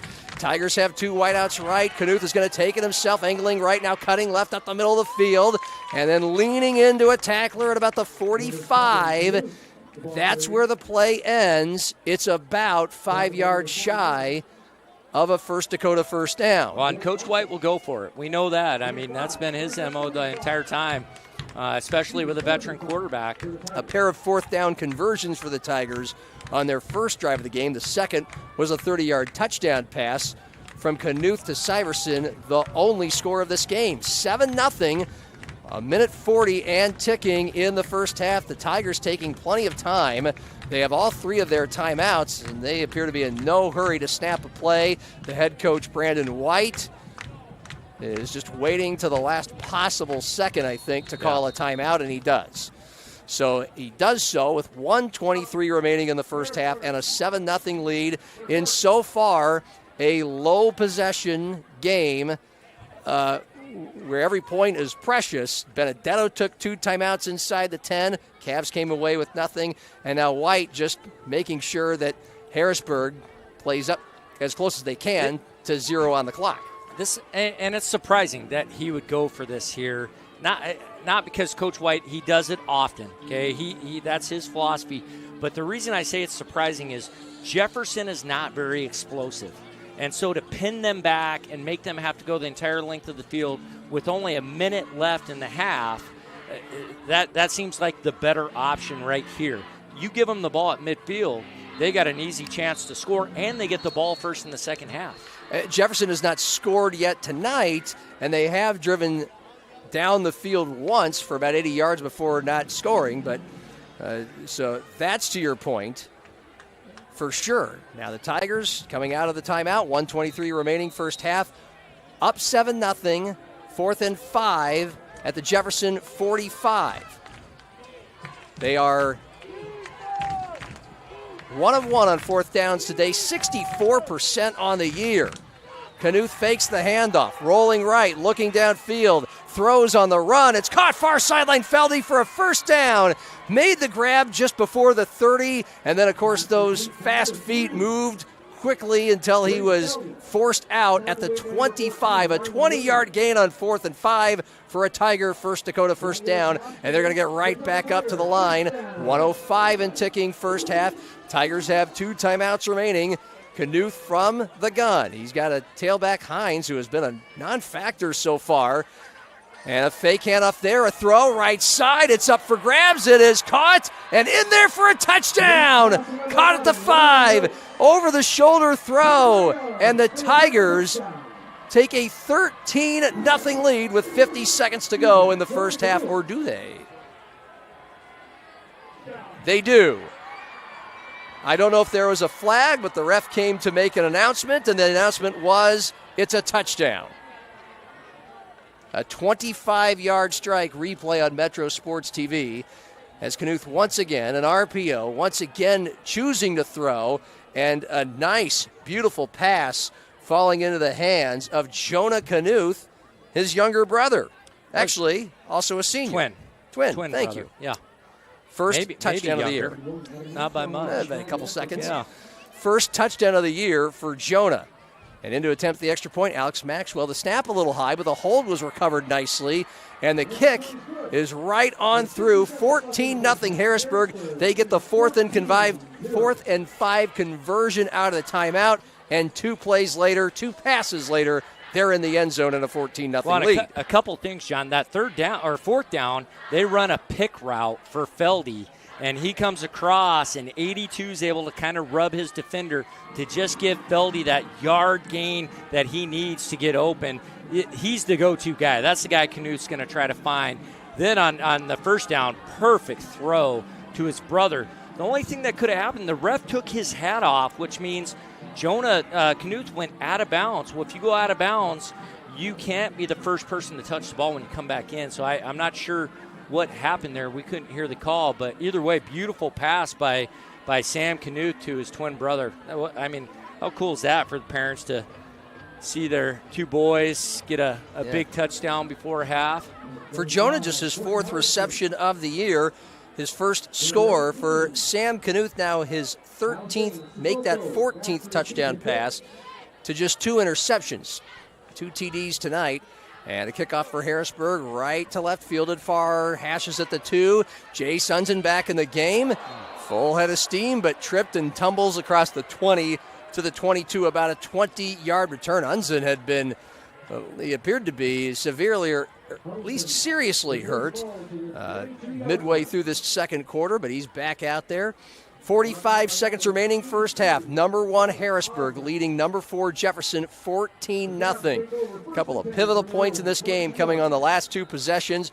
Jefferson failing to get a first down on 4th and 1 from the Harrisburg 6. They turned it over, and the Tigers went 94 yards. They got just one of those 2 yards, and then the Tigers went 94 after a 4th and 5 conversion, 2 passes equaling 45 yards. On 1st and 10 for Jefferson, Swenson, the quarterback, is hurried and just decides to move up in the pocket and dive for all he could get, which is a 2-yard loss to the 20, and that brings the first half clock down inside 30 seconds, Curtis. Yeah, and he should have thrown to Simonson. He was scared, though, because he saw Cabrera out there and the big hits and near interceptions he's had out there. 2nd and 12 Cavs from their own 20, and Swenson looking at the sidelines, looking for instructions from Coach Vince Benedetto. I believe the play clock has more time than the game clock because Swenson is just standing there waiting for the clock to run out, and it's down to 3, 2, and 1,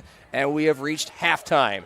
Top-ranked Harrisburg in its first true test of the year, so far passing it, 14-0 on top of number 4 Jefferson at home. That was a short, very methodical first half, Curtis. Well, especially, I mean, Jefferson has these 12, 13-play drives. They just grind out that clock. Harrisburg has been too. It seems those last couple drives, though, they started to open it up and throw a little bit more just because Jefferson's defense is very good against that run game. One of Vince Benedetto, the Jefferson coach's keys to winning tonight is to finish drives and to do better in the red zone. So far, not so good. We have reached the half, and we'll have scores from around South Dakota high school football. One that popped open Curtis Riggs' eyes before one of the plays that we saw here tonight. And we'll look ahead to tomorrow's college football games locally, all on the way on our simulcast with Harrisburg leading Jefferson 14-0. Our Avera Game of the Week on a crisp autumn night on Fox Sports 98.1, Outlaw Channel 13.2, Metrosports.tv, and DakotaNewsNow.com. Touchmark at All Saints, you're going to be surrounded by history. When you drive up to our community, you are impressed by the beautiful campus all around. This community is a combination of the old and the new. The old on the exterior, but your apartments are impressive. I've never been so pampered in my life. So it's the combination of both the history and modernization that makes it fun and enjoyable. Starting the first bank in South Dakota was the easy part, earning the confidence of local farmers, helping families account for their dreams, and securing the future for countless businesses took us a little longer. We owe it to the hard workers, big dreamers, and forward thinkers out there. Thank you for making South Dakota a great place to call home.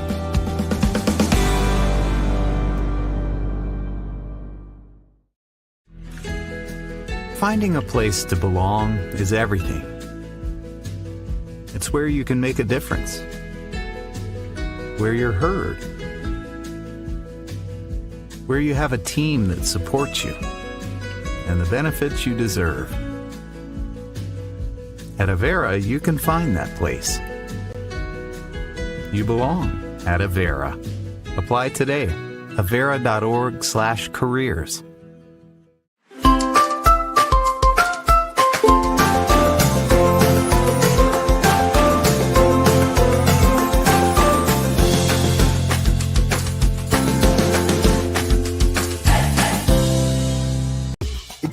Experience it all.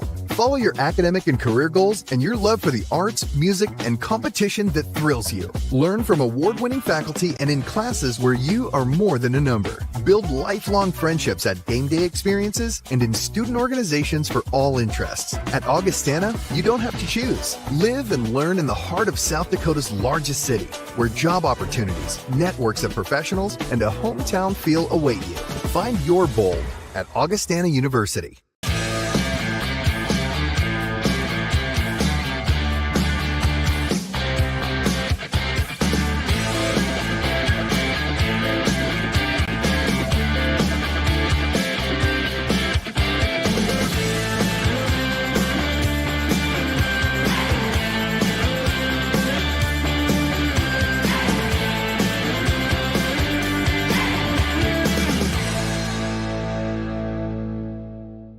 What does First Alert coverage mean to you? It's your first alert to breaking news, because when news happens, you shouldn't have to wait. It's keeping you informed on the issues that matter and updating you with the latest information. It's weather every 5 minutes, because we know your time is important. It's covering state and local politics, because decisions from City Hall to the State House affect you most. Dakota News Now, your First Alert station.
Touchmark at All Saints is a full-service, award-winning retirement community set in the heart of historic downtown Sioux Falls, South Dakota. At Touchmark, we want to preserve the independence that you have. We want to make sure that every part of who you are is fulfilled. I would recommend this to anybody. I think this is just a great way to spend your retirement years. At the end of the day, we're here to live the full life.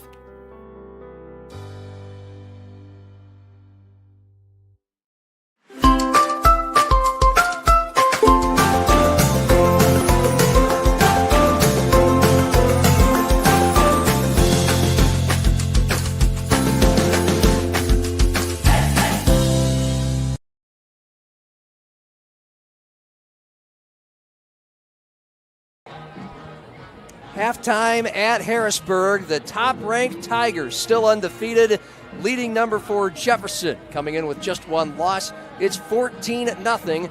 John Gaskins with Curtis Riggs. It's been pretty simple. The Tigers scored on their first and last drives of the first half. One of them went 80 yards, took 6 plays. Knuth to Syverson, the tight end, first hookup for a score between those two this year. It was from 30 yards out, 7-zip. And then the teams traded punts for a while. Jefferson drove all the way down the field, about 90 yards, until they were thwarted on 4th and 1 from the 7.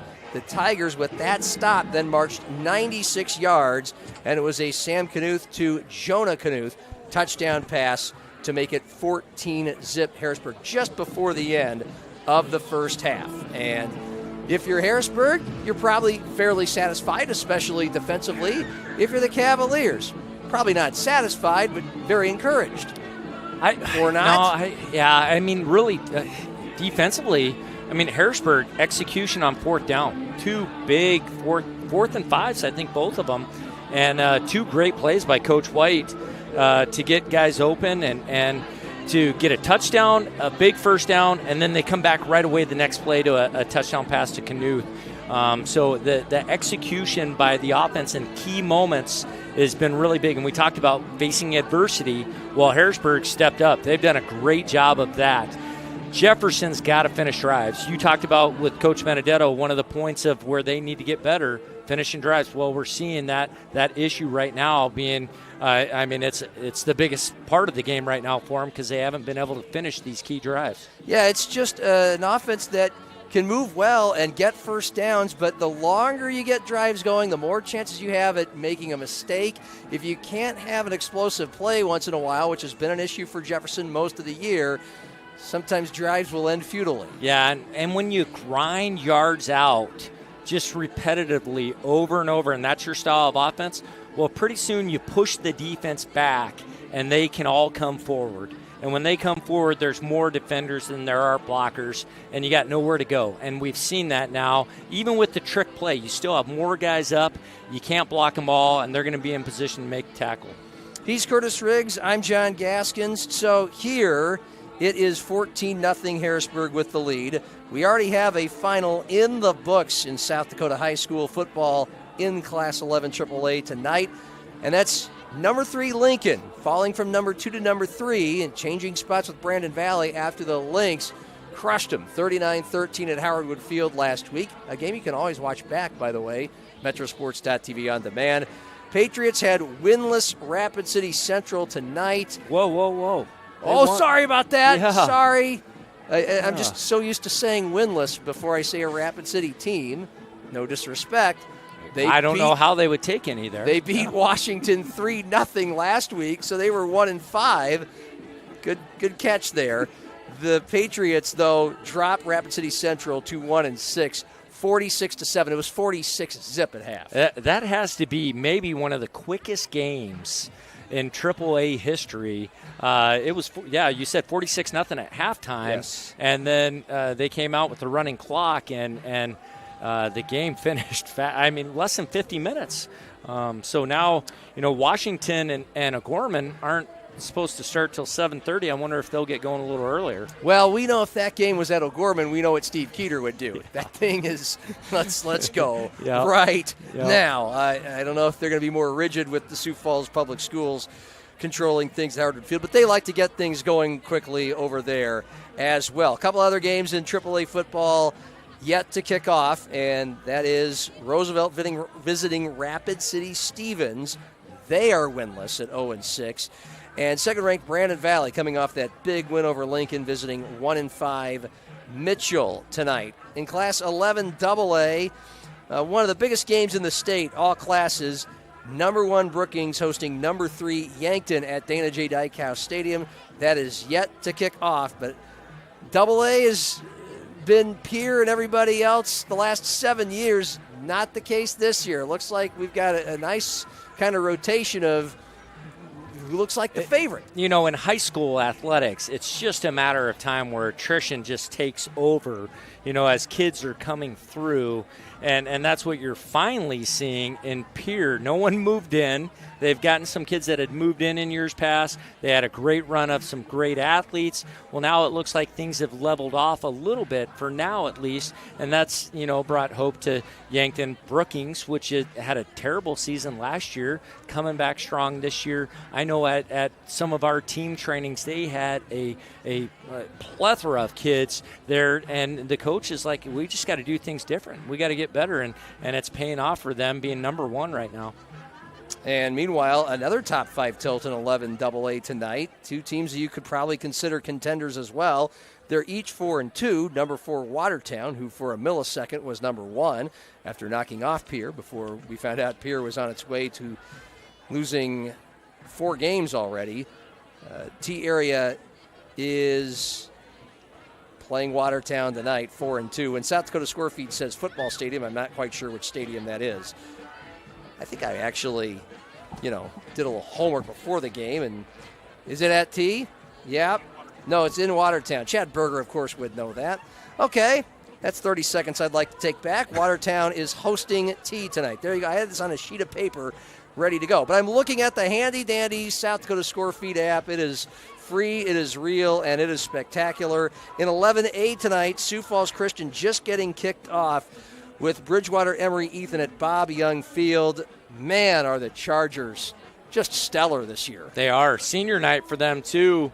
It seems like it was a two-man race with Lennox and Sioux Falls Christian, but the one team that's starting to really play good, Del Rapids, they got after West Central, and they're making their presence known, and they have a big clash with Sioux Falls Christian coming up, I think, next week.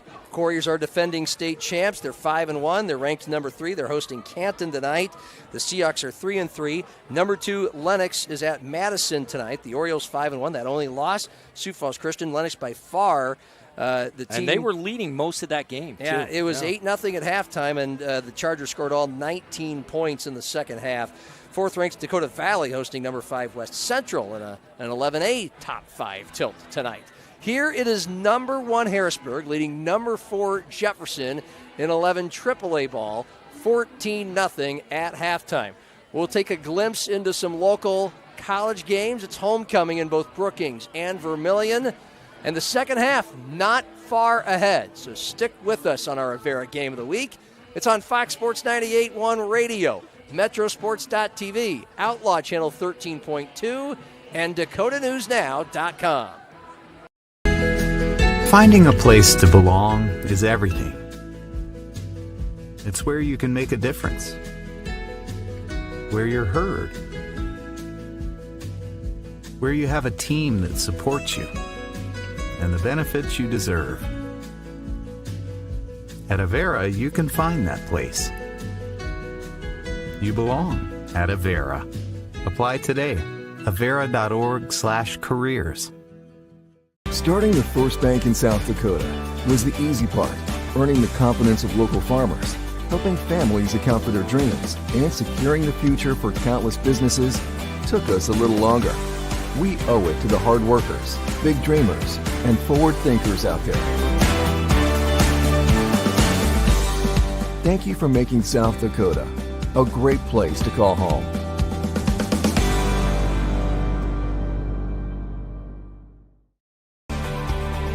Jackrabbits don't wait to see what the future holds.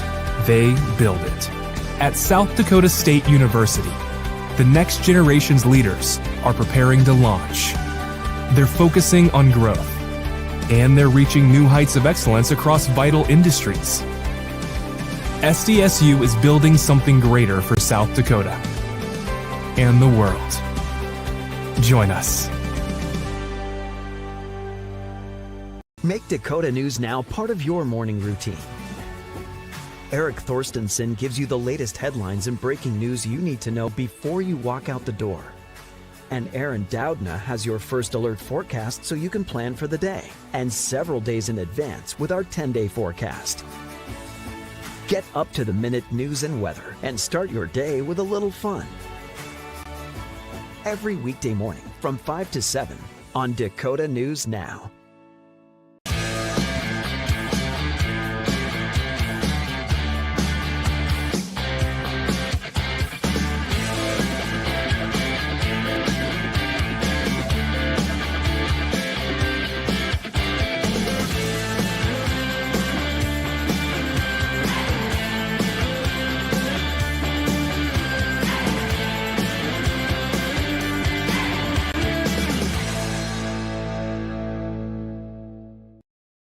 Banking isn't just about financial products.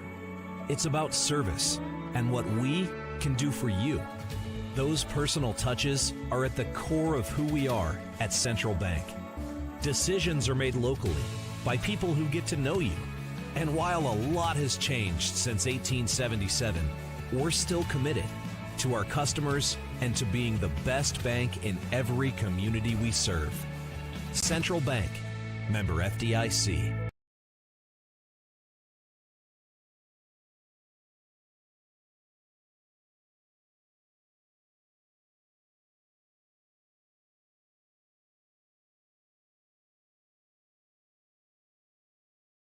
Second half a few minutes away in Harrisburg, just south of Sioux Falls. It's our Avera Game of the Week, high school football in South Dakota on Fox Sports 98.1, Metrosports.tv, also streamed at DakotaNewsNow.com, and seen on over-the-air television, Outlaw Channel 13.2.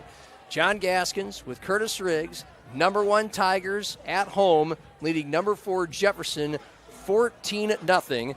Sam Knuth with 2 touchdown passes. The first came on the opening drive, a 30-yarder to the tight end Kason Syverson, and the second came with a minute left in the first half to his twin brother Jonah from 25 yards out. 2 plays after a 4th and 5 conversion at midfield to cap a 94-yard drive for the Tigers. That came after a 4th and 1 stop on Jefferson at the 6-yard line. So a huge swing in that game, literally a 14-point swing, and it's a 14-point lead for Harrisburg when Jefferson was just a few yards away from tying this thing up with about 4 minutes left in the second quarter. Both teams on the field warming up for the second half. Jefferson will get the ball first to try to cut into this lead. And Curtis, if you're the Cavaliers, what kind of adjustments are you making either side of the ball at halftime? Well, defensively, Coach Whiting's got to feel pretty good. It's the 4th down dilemma for him. It's 2 big 4th down conversions that have been the difference. But they've done some really good things. They put pressure on Knuth. They've stymied that really effective run game by Harrisburg. You just got to finish drives. You got to finish the 4th downs, win those out, get the ball back to the offense. Offensively, they got to do a little more to get Simonson outside of the tackles. He is like a train. Like he's on the track and he will not get off the track. I mean, he's going full speed on that track and there's no bend or wiggle. Well, then put him on a track that's outside. Get him outside a little bit more because the box is so compact. Let's try to put him in a little more space. As advertised, we have a couple of college football games to quickly preview tomorrow. It won't take much time because number 1 South Dakota State should roll Youngstown State, Hobo Day in Brookings at 2 o'clock. It's a game you can't see on Midco Sports. And same time in Vermilion, it's D-Days, Dakota Days, and the 4th-ranked Coyotes taking on the Northern Iowa team that SDSU just pummeled, battered, and bruised last week. And that game you can watch on Midco Sports too. Jackrabbits in Sioux Falls are on 107.9 FM. The Coyotes in Sioux Falls are on 95.7 FM with their radio calls. But not a lot of analysis needed for a glimpse into those games. Should be wins for the Jackson Yotes as they get closer to their matchup in a few weeks. Of course, next week, number 1 North Dakota State hosting number 1 South Dakota State at number 2 North Dakota State, a primetime game on either ESPN2 or ESPNU. Yeah, and that was taken from Midco. That was disappointing. We were going to cover that game. Also, the USD game, I think, is going to get taken by ESPN. USD at SDSU. But it's great attention for our colleges. I mean, they're nationally recognized now. Second half kickoff in Harrisburg. It's about 62 degrees, hardly any wind. Right to left, Upton for the Tigers. Boy, he drilled that thing 9 yards deep into the end zone. So the Cavaliers, trailing 14-0, will get the ball first to start the second half. A few thousand fans at Tiger Stadium. Beautiful facility, built about 15 years ago. Here in Harrisburg, the fastest growing community in South Dakota, just a giant school, an athletic powerhouse, a football team that won state in 2021, semifinalist last year, number 1 in the state and leading 14-0 over number 4 right now. And those 4th-ranked Cavaliers go left to right, starting the half on their own 20 with 2 receivers close to the line of scrimmage on the right side and 1 to the left. Fake handoff, a roll to the right, a downfield throw is incomplete at midfield. One receiver who has had a lot of balls go his way tonight, Sissoko, amongst 3 Tiger defensive backs. The Cavs take a shot but can't complete it. It was a little low on first down. Well, and he got behind him, but then you got that height of Esser. I think he's about 6'3", and he was able to just reach up, knock that down, almost pick it off. It would have been really a tough throw for Swenson to get set quick, launch that ball about 45 yards, even though they were behind the defense. Sissoko, 2 catches, 3 targets tonight. He had 5 receptions for just 39 yards coming into this game. 2nd and 10, Cavs. Their own 20, left to right, 3 wide right, open field left, handoff Simonson off left guard, and again, Tigers are there to corral him rather early after the handoff.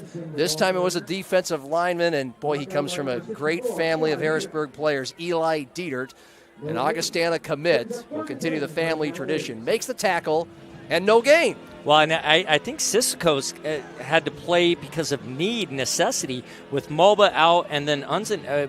I haven't seen him back. We thought he returned that kick, but looking, I think it was the freshman Huddleston, number 25, not 15, that returned it. I don't think Unzen has played since that injury early. So that's two of the best and speediest receivers Jefferson has not available. 3rd and 10, Cavs, their own 20, pump fake. A throw over the middle. It's a screen. Whiting, the tight end, catches it. 20, open space, 25. Tripped ahead, 30, but it looks like he got the first down. Ahead to the 31, a flag at the end of the play at the 32. Swenson to the 6'6" tight end. South Dakota State has offered Ed Whiting, and we saw right there why. Well, and I think that flag was just one of the players' towels. I mean, they have pink towels, too. It's really not fair for us. But Whiting, though, has not only gotten that offer from SDSU, but he's taken visits to Iowa, Iowa State, Wisconsin, Nebraska. Everyone in the Midwest has brought him out because they see the potential. 6'6" junior. Harrisburg sends an extra lineman to make it 4-down lineman. On 1st and 10, Jefferson, their own 32. And it's a carry again up the middle to Simonson. Again, he gets, first carry of this second half, he got nothing. This time he gets 4 yards to the 36. They're not really bringing him outside, as you have suggested. And I think if we looked at his runs on the season, he's got more 5 to 6 yard runs than anyone I've ever seen. And eventually he is going to start breaking those. But, yeah, you do start to have to mix up that midpoint line of where you're attacking. 2 minutes into the second half, Jefferson with the ball, trailing at Harrisburg 14-0. 3 wide left, open field right. From the 36, a throw. Whiting has a catch and falls down after grabbing it in open space on the near numbers at midfield. He fell ahead to the 47. That's a nice First Dakota first down gain of 17 yards for the Cavs. Well, an effective way of just play action, get their eyes in the backfield, and let Whiting run by the DB. Unfortunately, he stumbles. Now they could build off that, start to do some out routes, some wheels, some creative ways to get him the ball. 2 catches for Whiting on the last 3 plays for over 30 yards, and now the Cavs have first down in Harrisburg territory at the 47. The Tigers stunted.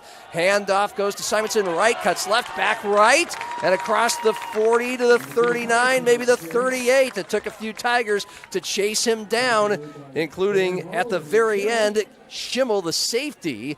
And it's a gain of 8 yards on first down for the Cavs. Yeah, the Harrisburg Schimmel is a very good tackler.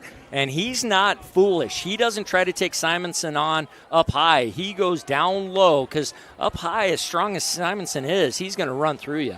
Over 3 minutes into the second half, and Jefferson trailing 14-zip on the Harrisburg 39 at 2nd and 2. Near hash, left to right, 3 wide left, open field right, and Swenson, the chest-high snap, hands it off to Simonson, looking for room, tries to motor up the middle, and he runs into a wall again. Eli Dietert stands him up, the interior defensive lineman, and it will bring up 3rd and about 1 because Simonson got 1 yard to the 38.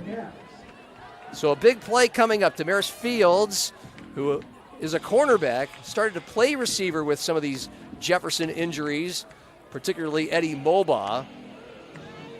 Runs off the field, and we'll see what kind of set the Cavaliers have. Detler and Sissoko wide left, open field right. Cavaliers, big opening drive of the second half, down 14-zip, 3rd and 1 from the Tiger 38. Swenson hands it off to Simonson, off left guard. He's got the first down. He only got a couple yards, but he only needed 1. The Tigers stay with him, but he's too strong most of the time to take down behind the line of scrimmage. That's money in the bank most of the time, a First Dakota first down. Yeah, and just they man block and try to drive and give him a crease to hit. And there's no doubt he definitely gets the ball and hits that hole going full speed. Landon Sees, a linebacker, came up to make the tackle. 1st and 10 Cavs. Opening drive of the second half, spanning over 4.5 minutes now. And they have it at the Harrisburg 36. They're moving left to right. 4 down lineman for the Tigers. 3 wide left, open field right. Simonson right behind Swenson from the pistol. Hand off to Simonson, and he goes right. Moves through some defenders up a crease, across the 30, ahead to the 28 before he falls forward. A second consecutive, 6 or more yard gain on first down for Simonson right up the gut. Well, great patience.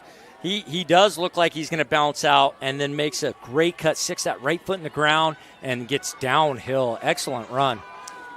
Night has fallen. Lights are on here at Tigers Stadium.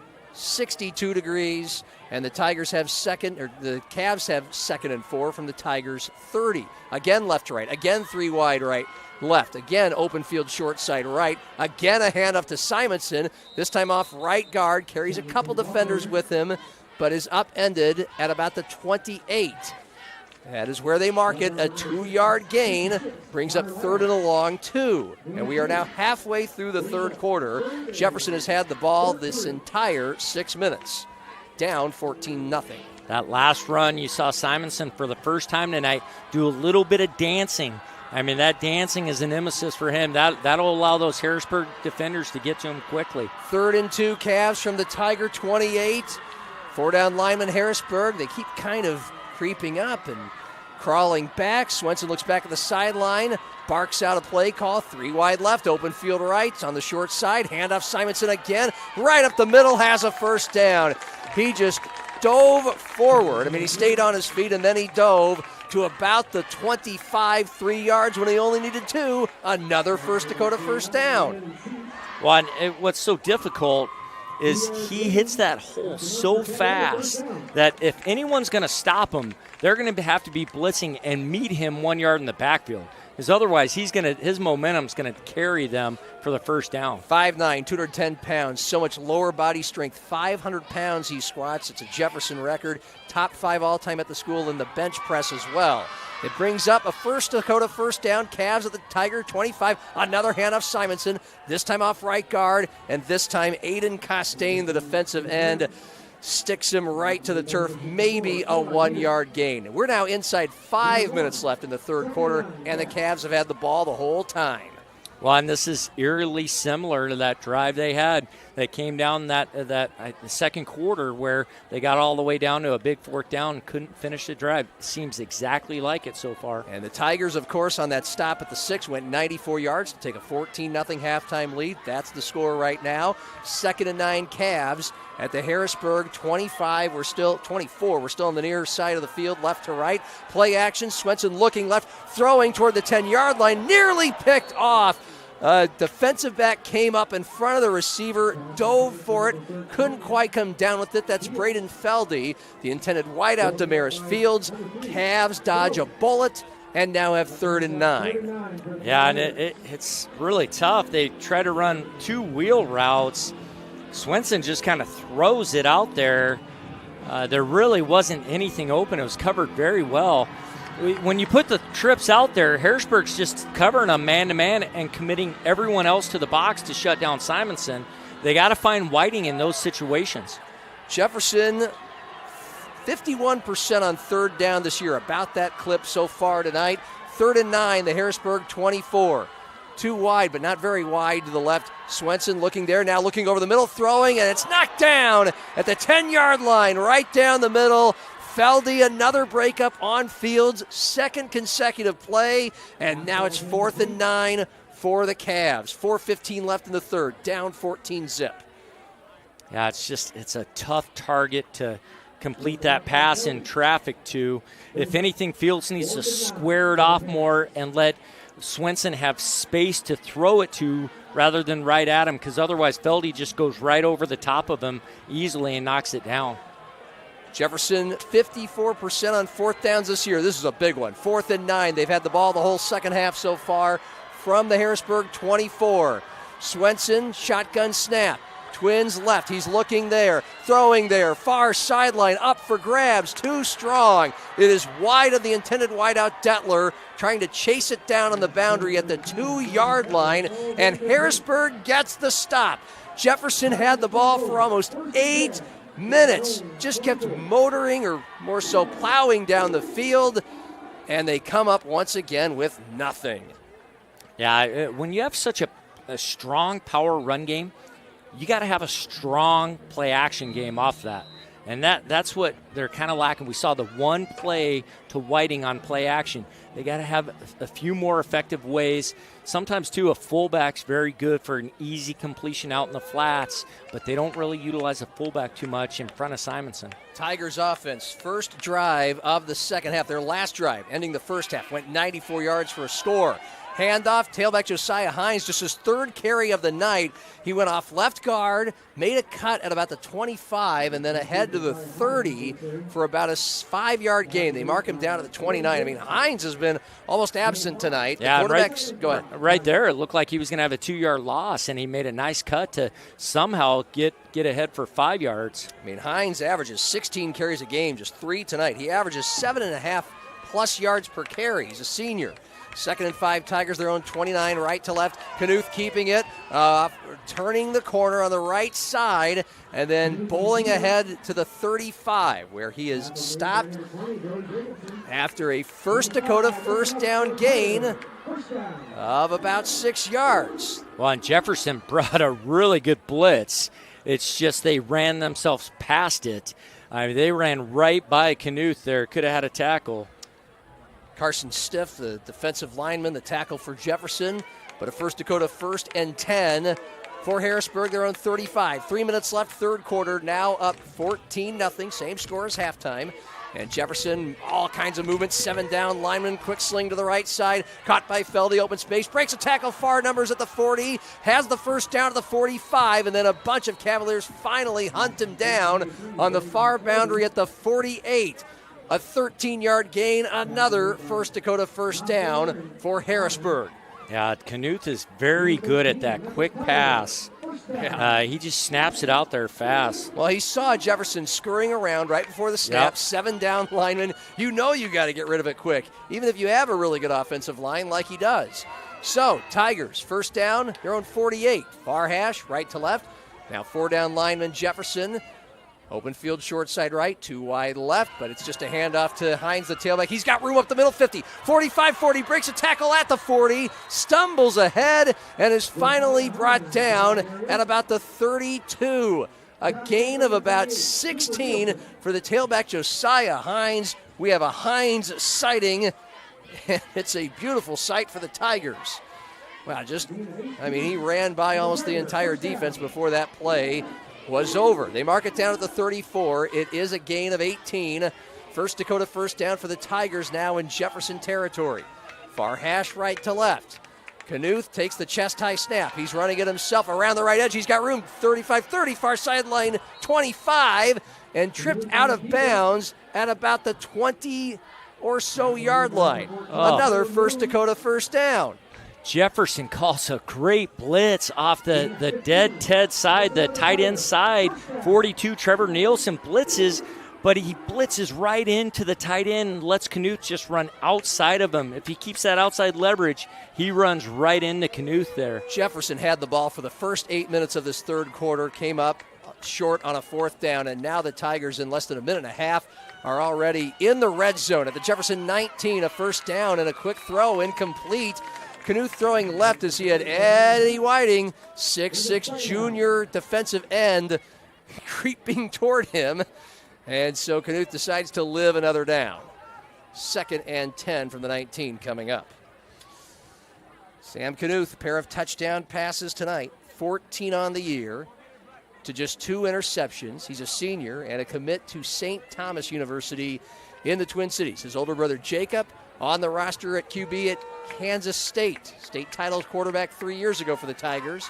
2nd and 10, handoff Hines, right guard, makes his way through traffic, angling right, tripped from the 15 to about the 13. They mark it at the 14. A 5-yard gain will bring up 3rd and 5. Well, and you're starting to see that he's getting 5 yards before the first point of contact now, too. We didn't see that the first half. The Harrisburg O-line is starting to wear down Jefferson, but also Jefferson's starting to take chances and blitz in different areas. Tigers up 14-0, number 1 team in the state at home against 4th-ranked Jefferson. 3rd and 5 from the Cavalier 14. Knuth takes it, tries to off to the left side, has some room. His hit hard, as he goes down at the 10 on the near side hashes. A gain of 3, maybe 4. The spot just shy of the 10, and they're going to go right to the line. 4th and 1, and they just do the tush push right ahead for a first down. Knuth keeps it, and he may have gotten 3 or 4 yards out of it. They mark it at the 7, a 3-yard gain on 4th and 1. Now 40 seconds remaining in the third quarter and ticking.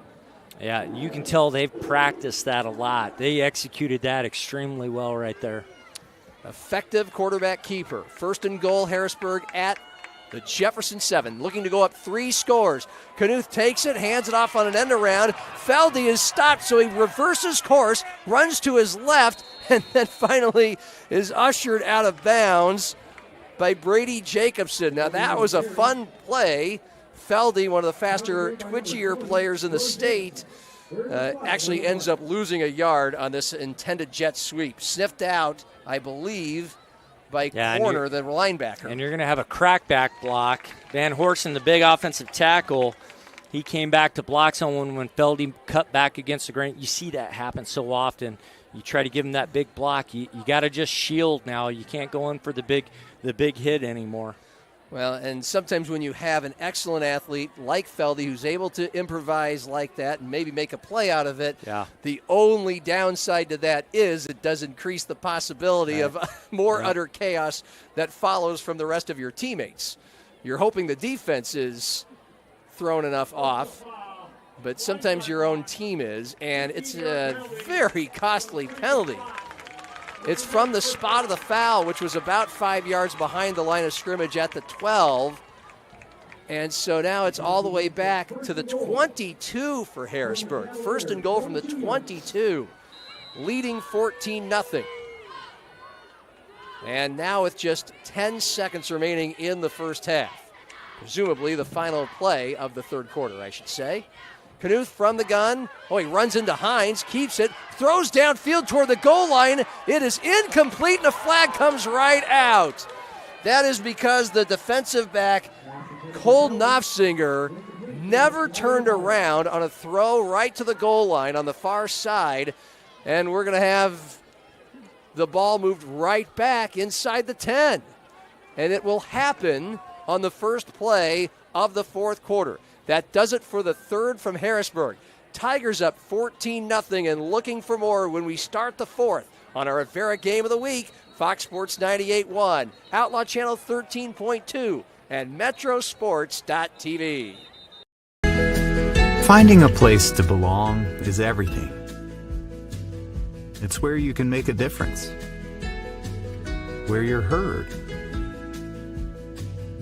where you have a team that supports you and the benefits you deserve. At Avera, you can find that place. You belong at Avera. Apply today. Avera.org/careers. The end of the third quarter, Harrisburg up 14-0 and driving after a pass interference penalty and untimed down with no time on the clock. Now the last play of the third. Harrisburg now 1st and goal from the 11. Knuth, chest high snap, hands off to Hines, off right guard, and great job by the Cavaliers to track him down about a yard behind the line of scrimmage. And now we go to the fourth quarter. Everybody okay with keeping it right here? We'll do that. 14-0, Harrisburg with the lead. Still driving, taking down the clock. What an interesting third quarter that was. Jefferson had it for the first 8 minutes, got inside the 30, but turned it over on downs. And then Harrisburg, just like they did when Jefferson turned it over on downs in the red zone to end the first half, marched all the way down the field. Tigers scored at the end of the first half to make it 14-0, and now they're about to have 2nd and goal from the 12 to start the fourth quarter. John Gaskins with Curtis Riggs, your thoughts on the last few plays? Or the third quarter, whatever you want. Well, it seems like Hines is starting to wear down the Jefferson defense. It was a big stop there by Austin Miller, the other 6'6" defensive end that Jefferson has. They have 2 of them, but they need to get a stop or a turnover. I mean, this could be really bad if Harrisburg's able to get this in with the way Jefferson's offense has been, utilizing 8 minutes of the clock just to get down to the red zone and then get stopped. They're lacking some big plays, so they're going to have to grind out drives. Well, if that's the case, you got to get a stop here. Tigers are the #1 team in the state. They are 6-0. This is their first true test besides 5th-ranked O'Gorman of the season. That was in game 1. 5 straight blowouts. Handoff Hines, 2nd and goal from the 12. Off left guard, cuts right. He's in the end zone. Falling ahead. Good blocking. He stayed on his feet, threw some tackles, and Josiah Hines puts Harrisburg up 20-0 on the first play of the fourth quarter. Earlier in the game, Harrisburg was running that counter with Knuth. They were faking to Hines and letting Knuth follow that guard and tackle. Now Coach White switches it, and he has Hines following, and just a wide-open crease there for him he had no one touch him as he got in. Well-blocked play. Adam Maxwell, 2 for 2 tonight, in to attempt the extra point. The hold from Knuth and the kick. Closer to the left upright than you'd like it to be, but it's good. And Harrisburg takes a 21-0 lead at home in this top 5 tilt on our Avera game of the week. John Gaskins with Curtis Riggs. That drive spanned about 70 yards, and unlike Harrisburg's 2 touchdown drives of the first half, and really all 4 of their first half drives, this one was very running back heavy. I mean, it was a lot of Sam Knuth either throwing it or keeping it for most of the first half. Yeah, I mean, really, besides they tried to pass on a corner route to Feldy, and they got the big PI call that gave them that first down, and then other than that, it's been pretty much Hines. Josiah Hines really emerged mid-season last year as a sophomore and carried the Tigers on his back. I mean, Sam Knuth was playing great quarterback, but they found something new and terrific in Hines, and now he's a player that is drawing not just Division II interest, but FCS interest around the area as a junior, averaging 7.5 yards a carry coming in. That was his 11th touchdown run of this season, and the Tigers kick off left to right, about 60 degrees, hardly any wind, end over end high, caught at the 15, and carried up ahead 25-30, angling left to the near numbers 30, and then finally thrown down to the 33. That is the backup kickoff returner for Jefferson. Quentin Huddleston is a freshman, and he looks every bit or close to as speedy as Jace Hunzen, the sophomore, who has 3 kickoff returns for a touchdown this year. So anyway, about a 25-yard return for the Cavs, and now an uncomfortable position as it is. We have a unnecessary roughness. On the receiving team, on Jefferson. So just when they thought they had it at the 32, which I am fairly certain would be their best starting field position tonight, they've had 3 long drives and come up empty. And they'll have to make this another distant trudge down the field. That 15-yard penalty start at the 17. Yeah, and they can't afford to do what they've been doing all game. I mean, they've got to open it up. They're down 3 scores here. They need big plays. It might be out of the realm of what you feel comfortable with, but you got to take chances now. They start at their own 17, a First Dakota first down. 4 down linemen for the Tigers. 2 wide, but not far wide right. Fake handoff, a spin, a throw left. Fade route, incomplete. Simonson, the tailback, was open on the near boundary at the 40, but it goes through his hands and brings up 2nd and 10. Yeah, and Swenson had a couple options there. He had Whiting wide open in flats, but a beautiful throw to Simonson on the throwback. It's just that tailback streak off the fake, and Simonson just wasn't able to complete the catch. Would have been his 4th reception of the year. Brings up 2nd and 10. Jefferson, 22 seconds into the fourth quarter, trailing 21-0. 3 now spread out, all between each other to the right. Open field left as they move right to left. From their own 17, Swenson, deep fade route right side. That one is overshot. Flying over the head of the intended wideout Sissoko at the 35 on the far boundary. And now it brings up 3rd and 10 for Jefferson, really on what feels like their last gas. Yeah, and they're playing into Harrisburg's defense on that. They think because Cabrera is playing that what's called a cut corner, where he's going to jump anything in the flats, you think you have the guy down the sideline. Well, the safety is heavily favored to that sideline. So you are doing exactly what they want you to do as you try to throw that pass. 3rd and 10 Cavs, their own 17. Near hash, right to left again. 3 wide right, 1 left. And Swenson backpedaled through a screen pass to the running back. He made the catch, but is pummeled at the 20-yard line, 7 yards shy of the line of scrimmage. Simonson came up with it in heavy traffic. Landon sees a linebacker, made a big-time tackle, and Jefferson is forced to punt. Well, and it's the success of the screens to Eddie Whiting earlier. You saw Harrisburg's D-line, as soon as they read screen, they didn't even rush. They just stood there. That's what caused all that congestion, and then Seas came in and cleaned it up. So Woolworth is the punter for Jefferson, standing back at the 5, and this one's kind of a knuckleball short, angling right, landed on the 45 of Jefferson, far side, bounced out of bounds just across midfield to the 48. So a 32-yard punt, no return, and with 10:48 remaining fourth quarter, top-ranked Harrisburg is moving closer to a 7-0 start, leading Jefferson 21-0. Again, 14 zip at the half. Jefferson moved down the field slowly but surely the first 8 minutes of the third quarter, but failed on 4th and 5 at about the 30. And then Harrisburg took advantage of a 4+ minute drive, ending in a touchdown to make it 21-0. Now after this Jefferson punt, a first down handoff to Josiah Hines, the Harrisburg tailback, for 2 or 3 yards into Jefferson territory.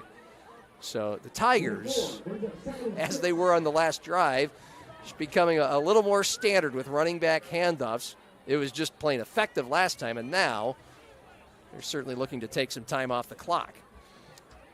A team that isn't exactly a fast break to the line type of team like Lincoln, but taking more time here, it appears, than normal. But they have it in their repertoire when needed, though. I mean, we've seen that. For sure. Certain down and distances, Coach White has a call to get them up there immediately. This time they huddle and take a while. It's 2nd and 6 from the Jefferson 38. A high snap. Knuth takes it off the turf, runs for his life, and just kind of tunnels his way past 3 or 4 Jefferson defenders in the backfield and finds his way to the 46 of Harrisburg, which means that is a loss of about 6 yards. That's the second time tonight there has been a bad snap where Knuth has it bounce right off the turf, right to him. Yeah, he's got to avoid danger. Nice hops.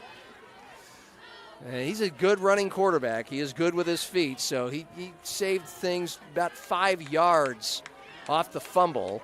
And now it is 3rd and 12 Harrisburg, up 21-0. Their own 46 on the left side of that H logo at midfield. Fake handoff. Knuth running, chased, throws deep downfield, up for grabs, knocked down by Feldy. The wideout knocked away an interception from the safety, Kenan Naman, at the 15 of Jefferson on the the near sideline. Meanwhile, Knuth was on the run and a flag flew. Yeah, Knuth took a big hit, too, at the end of it. A nice play by Feldy, though. Amon is ready to pick it off, but he's drifting backwards as he goes to pick it off, and Feldy just steps in front of him and tips it away, so there's not an interception. The penalty was holding on the center, Austin Kippis, and so the Tigers forced to punt for just the second time tonight. Keenan Upton is the punter coming into the game. 5 boots for an average of 38 yards. 3 times he has stuck opponents inside the 20 in those 5 punts. And rushers come, but he gets it away, end over end. It's a short kick. It's fielded by Fields, who is knocked down immediately at the 24 on the near numbers. And that is where Jefferson will start the drive again. Some pink laundry flies onto the field, and again, it's just the beanbag marker. Beanbag. No. But it was a hard hit. It wouldn't have been mesmerizing if it were potentially a penalty of some sort, but just a good, clean hit. And it was great coverage by the punt team there.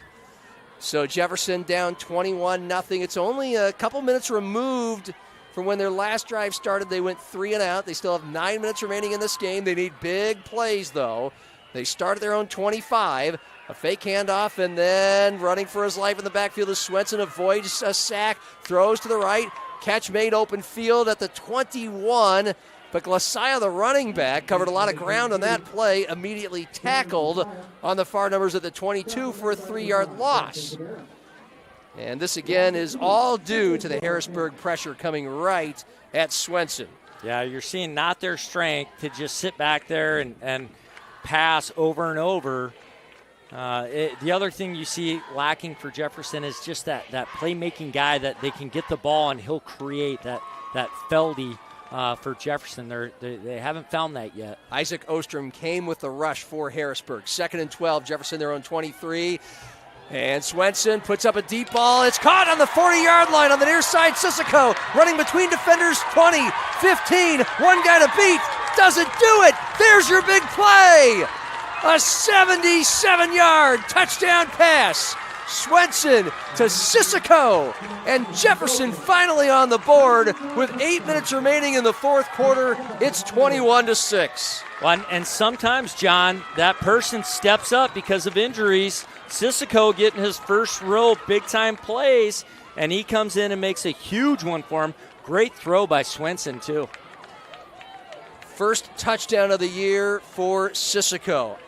Alassane Sissoko, a 6'3 junior wideout. 5 catches on the season for 40 yards coming into tonight. That's his 3rd reception of tonight, a 77-yard score, and he has over 90 yards on the evening now as Kenan Amon makes the extra point. And with 8:01 remaining fourth quarter, top-ranked Harrisburg now leads number 4 Jefferson 21-7 in Harrisburg on Fox Sports 98.1, Outlaw Channel 13.2, and Metrosports.tv. The First Bank in South Dakota was the easy part, earning the confidence of local farmers, helping families account for their dreams, and securing the future for countless businesses took us a little longer. We owe it to the hard workers, big dreamers, and forward thinkers out there. Thank you for making South Dakota a great place to call home.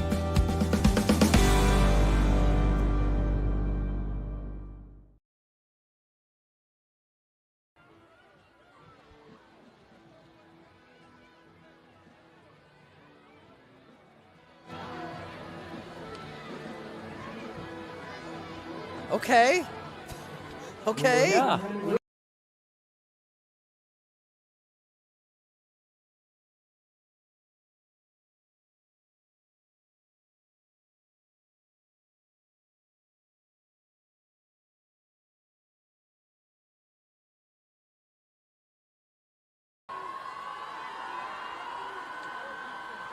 After Jefferson's first score of the game cuts Harrisburg's lead to 14, the Cavs going for a short pooch kickoff, landing at the far numbers at the 30, fielded by Feldy at the 20, and then he is chased wide and left to the far sideline all the way right around the 20. So, keeping it away from a traditional kickoff to Feldy, a burner.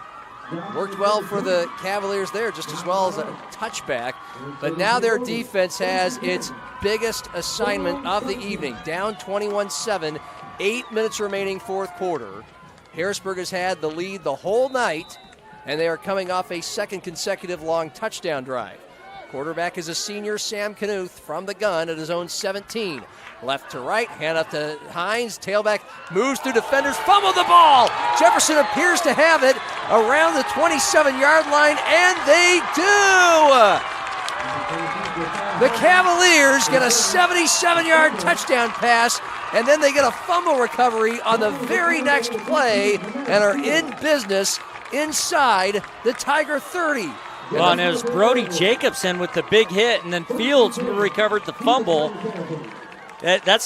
Jefferson, that Coach Whiting just commits everyone up to the box, covers man-to-man, says we're going to come after you, and they get the big turnover. 7:46 remaining fourth quarter. Jefferson was just down 21-0, and with an offense not exactly known for explosive plays, felt like it was on life support, but now there's plenty of life. Down 21-7 from the Harrisburg 26. 3 wide left. Play action. Throw over the middle. Caught and then dropped by Sissoko right down the hashes on the far side at the 12. Stick-em coverage by Braden Feldy. It brings up 2nd and 10. The thing I'll say, Feldy is so good at letting that receiver be right in front of him and just coming right around him. Yeah. He doesn't try to go through him, over the top of him. He has such good body control. And it's almost I dare you to catch this. Yeah, Go ahead. yeah, keep trying. Wait till you find out what happens if you do. Sissoko might have been feeling footsteps on that. 2nd and 10. Jefferson from the Harrisburg 26. Sissoko, the junior, just caught the 77-yard touchdown pass. So Swenson again from the pistol. Simonson, the tailback, right behind him. Takes the handoff up the middle. Sheds tackles. He's got the 20. Straight ahead to the 15. Tackled at the ankles, but a 10, maybe an 11-yard gain for Davian Simonson. Missed the last 2 games with a lower leg injury. Productive again tonight. And a First Dakota first down. Jefferson, though, needs to pick up their tempo. They need to think, we're going to score. We want to be able to kick off and play defense and then get the ball back still. So you want to try to get as much time as possible here. 7:15 remaining, fourth quarter. Jefferson down by 14 now at the Harrisburg 16. First down, chest high snap, handoff Simonson up the middle again. This time, a couple of the first defenders were able to get him. Now he got ahead of him and bowled ahead across the 15 to the 13, a 3-yard gain. And Jefferson again, to your point, Curtis, taking some time, huddling up, down 21-7. Off the big fumble recovery, has the ball at the Harrisburg 13. 3 wide left, open field right. This is moving right to left from the far side hash. Swenson again, shotgun snap coming right to him. Handoff Simonson right side, trying to move behind blockers. Inches and cuts left, nothing doing. Aiden Costain made the tackle. An initial pursuit was made by Harrisburg's Isaac Ostrom, both D linemen. It sets up a 3rd and about 8 from the 13. Yeah, this is where you'd really love to see them line up in trips, and then before the snap, you then shift Ed Whiting out to the receiver against number 13. There's a huge size discrepancy, and just let him have a one-on-one chance in the end zone. Because you got everyone else covering that trips formation. You'd have man-to-man coverage there. Biggest play of the game. Jefferson down 21-7. Inside 6 remaining, fourth quarter. 3rd and 7 from the Harrisburg 13. Off the fumble. Swenson, another chest-high snap. Fakes the handoff, looking left, throwing toward the end zone. He's got a diving man who cannot come up with a catch. Through the hands of Jordan Detler. He was in good single coverage. And it brings up 4th and 7. There appears to be a flag near the line of scrimmage, and it's a penalty on Jefferson. Yeah, so it wouldn't have mattered, but Whiting runs a really nice route where he attacks the corner and then just bends inside for a skinny post, and Swenson had him, but he never looked that way. Instead, he went to Detler, who was well covered, but it was a near touchdown. The penalty was declined by Harrisburg. And so they can still get a first down here, too. Right, 4th and 7 coming up from the 13. The clock stops with 5:35 remaining in the fourth quarter. Top-ranked Harrisburg led 14-0 at halftime, 21-0 after the first play of the fourth quarter. 5:35 remaining, it's now 21-7. The Cavs just scored a long touchdown and then recovered a fumble, but now 4th and 7 at the Tiger 13. 3 wide left. And Swenson, play action, has time, steps back, throws toward the goal line. But the 5-yard line, it's caught in high traffic.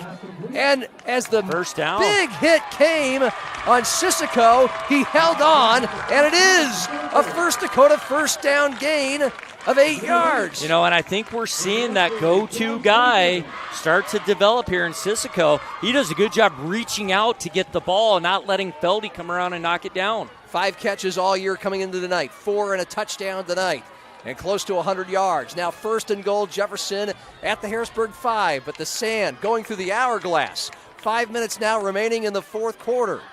From the far hash, right to left, 2 wide left, 1 wide right. High snap, Swenson bobbles it, flags fly, throws toward the goal line, far side at the pylon. Oh, it's caught for a touchdown, but flags flew. They got illegal formation. The receivers never even checked to see if they're on the line of scrimmage. Wow.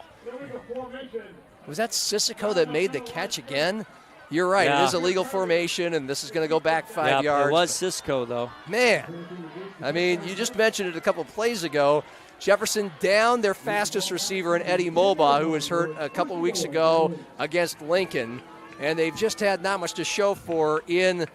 Well, they lost their next one, passing Unzen. game. Yeah, he Jay gets hurt. Unzen. Well, he's probably their fastest player. They've lost their 2 fastest receivers.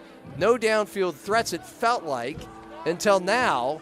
Sissoko making, and not just these downfield catches and runs, but like high traffic catches where he knows he's going to get hit. He was able to grab it on 4th and 7 from the 13 at the 5, took the hard hit, and then caught one in traffic on what was a moot point because of the illegal formation. Would have been a touchdown. But man, that looked like a hard one to come up with. So, 4:50 remaining fourth quarter. Top-ranked Harrisburg leading number 4 Jefferson 21-7.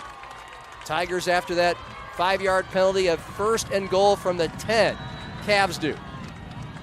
2 wide left, short side right is open. And Swenson another play action. Rush coming up the middle. He's backpedaling. He's throwing left toward the 5. It's caught by Whiting at the 5. Couple different tacklers take him down on the near boundary at the 3. It's a gain of about 7 to the 6'6" tight end Ed Whiting. Yeah, and they got to go here. You never want to play yourself into an onside kick. You want to be able to play to where you can get your defense out there. The Cavs do have all 3 of their timeouts left. They'd like to score as soon as possible and make this a 1-score game. It's 21-7 right now. 4:15 and ticking in the 4th. 2nd and goal from the 3. And now it's a bunch set, just one wide out, that's to the right side. Swenson full house backfield, rolling right, throwing right, back end zone, incomplete, flag flew. Whiting was running out there, so is Detler. We may have a pass interference on Harrisburg. Yeah, Cabrera just grabs Detler.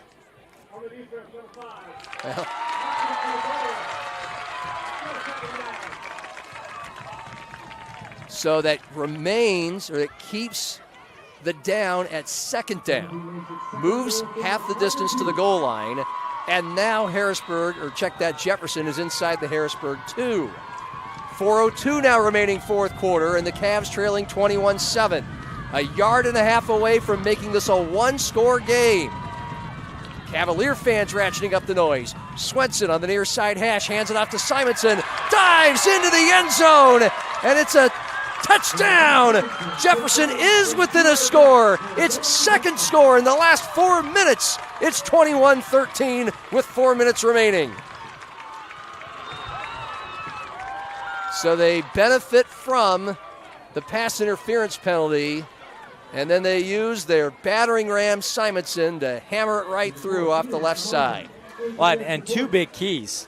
The development of Cisco becoming the star receiver for him, and Swenson has really done a nice job throwing the ball, giving them a chance. Snap, hold, Kenan Amon's extra point attempt sails on through. He is perfect on the year. He is now 24 of 24, and with 3:57 remaining, fourth quarter, it is number 1 Harrisburg 21 and number 4 Jefferson 14. If you're just tuning in, the Tigers were up 21-zip, and the Cavs were able to make a fast strike, a 77-yard touchdown pass. Swenson to Sissoko about midway through this fourth quarter to make it 21-7, and then the very first play on Harrisburg's next drive, Hines fumbles on a ball knocked out of his grasp. Damaris Fields recovered, and it took longer than the Cavs would like, well over 2 minutes, but they do get the touchdown on a 25-yard drive. Well, and that's the fear. If they get the stop on Harrisburg, are they going to have enough time? I mean, because they've got to have a sense of urgency. But they've got 3 timeouts. They can kick deep. They can do that pooch kick again. And they can go out and just plan on, hey, we're going to play defense and force Harrisburg to have to try to get first downs on us here. I'm pretty sure that took almost 4 minutes. Yeah. 25 yards. It took almost 4 minutes for Jefferson to score. But, as you've mentioned, likely not panic time yet, and onside field kick time just yet. And last time on the kickoff, this is Landon Gross, He had a nice pooch kick that forced the Tigers to track it down for almost no return, all the way to the 20-yard line. Good as a touchback. So Gross does the same thing. It's pooched even shorter, lands at the 35, and it's loose at the 30. The Cavaliers are saying they have it, and it's a big. They do. No, Harrisburg got it. I'm sorry. Yep. They pointed. They pointed Harrisburg's way. Forgive me. It was a sea of humanity, black and white jerseys, and they did indicate that the Tigers did recover it, but just by a hair. The Cavs, with all the momentum in this game, almost had just what they needed, but now they have to buckle down on defense. Harrisburg with 3:53 remaining, up 21-14. The top-ranked team in the state from their own 30. A First Dakota first down. A keep.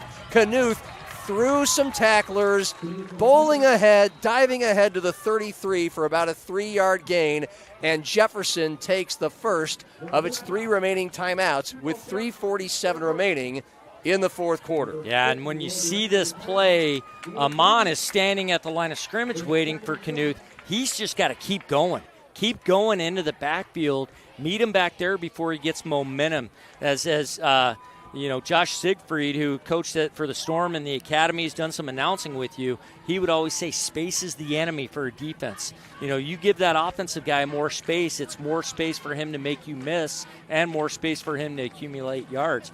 Jefferson's got to be attacking. I would attack hard and then worry about where Feldy is. They're going to try to either throw to Feldy or it's going to be a run with Knuth and Hines here. I'm sure they're going to come back to Hines, though, to give him a chance to kind of redeem himself after that fumble. Harrisburg has had just 2 drives in the second half, a touchdown drive and a fumble. This is their third, 2nd and 7 off the timeout. From their own 33, 3:47 remaining, they're up 7. Handoff Hines trying to get around the left corner. He does. Now he's angling left across the 40. A First Dakota first down as he's chased down near the boundary, but not out of bounds at the 43. It's a 10-yard gain. Make that 11 to the 44. Yeah, and Damaris Fields just ran right by him. He went by him and tried to come back to get him. You got to come flatter. You got to get in there and have that sharp angle to get at his legs. Otherwise, he's going to take you down. Jefferson, though, not even covering the tight end. They're just going right for the back. And the clock just keeps on moving. 3:15 remaining in the fourth, and now Harrisburg 1st and 10. Its own 44, left to right. You hear the Jefferson fans in front of us banging on the bleachers, stomping. Here's a quarterback keeper, Knuth, up the middle, and he's got some yardage. Across midfield, tripped ahead to about the 45, maybe the 46 of Jefferson.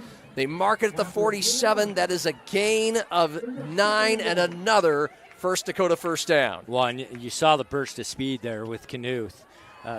If he gets out in the open, not many people will catch him. He can really run. It's when he gets in traffic that he kind of takes those big hits. He's a senior, a second-year starter. He's averaging 5 yards a carry this year and was running about 12 times a game coming into this one. And Brandon White, the head coach, wasn't kidding when he said Knuth has worked well on his run game in the offseason. 2nd and 1, Tigers. It was just a yard shy of the first down. They're at the Jefferson 47, 2:20 remaining. Knuth fumbled the snap, picked it up. Now he's running straight ahead, and he has the first down. Just off the left side, the Cavs couldn't quite keep up with him. A couple were in the backfield. He got past them, tunneled his way down the numbers to the 43, a 4-yard gain and a First Dakota first down. A backbreaker for Jefferson with 2 minutes remaining in the fourth quarter. That's the third time, as you said earlier. Every time he gets that Sunday hop, it just ricochets off his hands and pounces right back to him. And now with under 2 minutes remaining, Jefferson has 2 timeouts, another Harrisburg first down. Now at the Jefferson 43, left to right. 2 wide right, open field left. Knuth from the pistol with Hines just behind him to the right. Jefferson crowding the line. They've got about 8 guys at the line of scrimmage.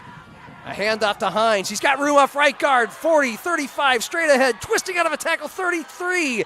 And then all the way down to the 28. He is spun down on the numbers. A 15-yard gain. Whistles blow. Clock stops. 1:28 remaining, and Harrisburg up by 7. Well, and now it's going to be tough they possibly could kneel this out. When you bring everyone up to the line, that's only one level that Hines has to get through. If you break through that first level, there's no one else to get you, and that's what we saw right there. It's a First Dakota first down. Jefferson calls. It's second of 3 timeouts remaining in the contest, and they're going to have to get a turnover. They're going to have to get another forced fumble and fumble recovery like they did on Harrisburg's last drive, or another bad snap that this time doesn't bounce right to Knuth because 1 timeout, 1:28 left, and Harrisburg has a fresh set of downs.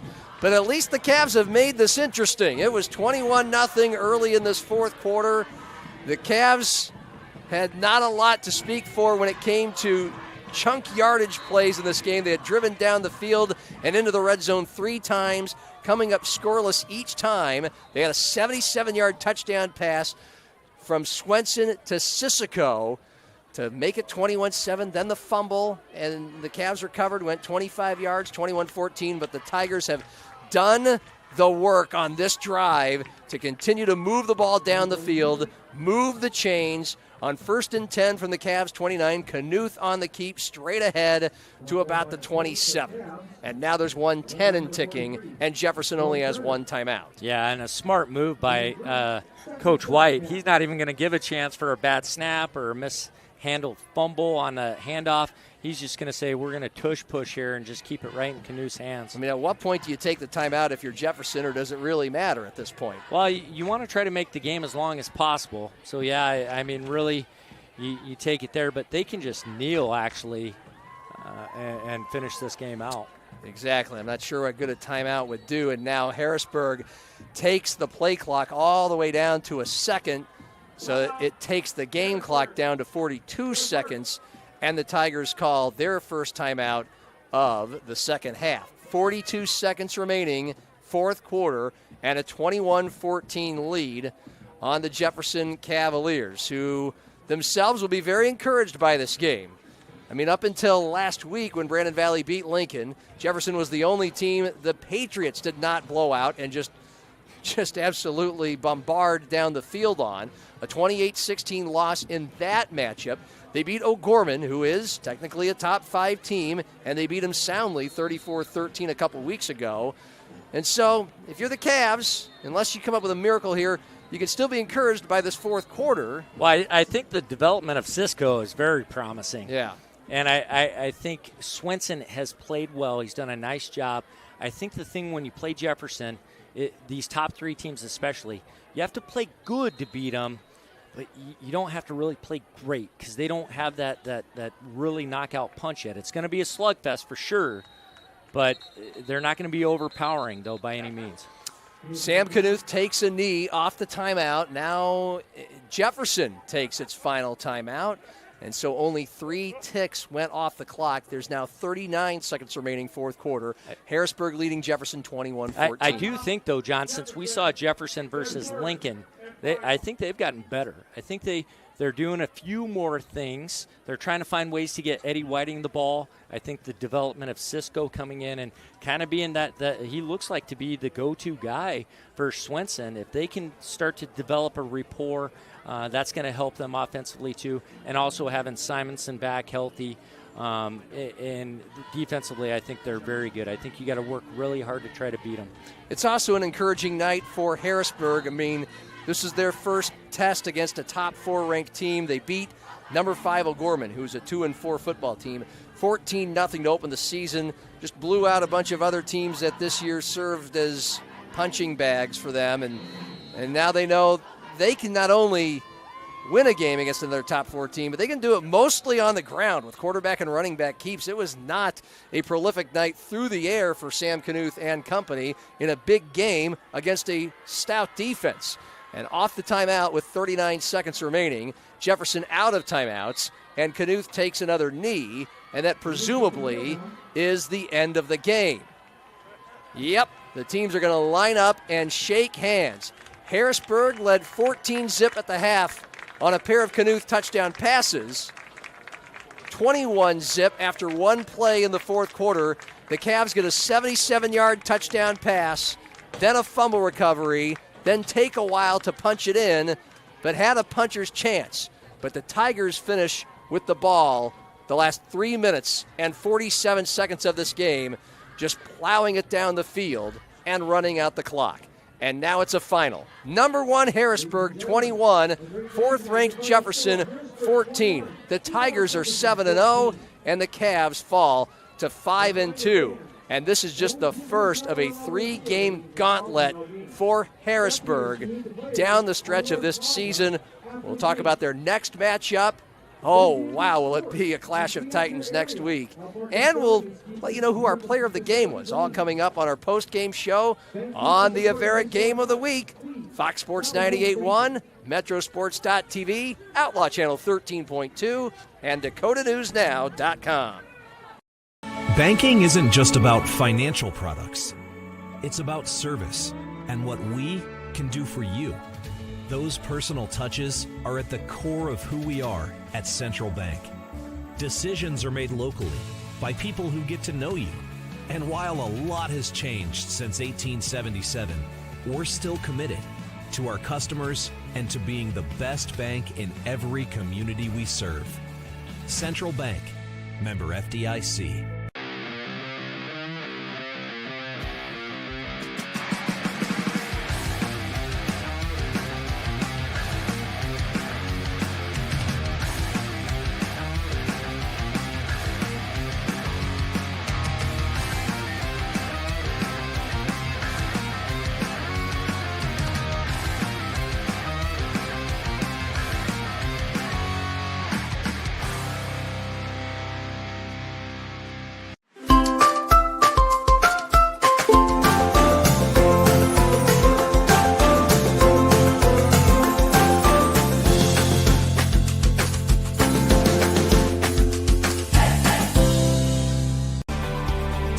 Jackrabbits don't wait to see what the future holds.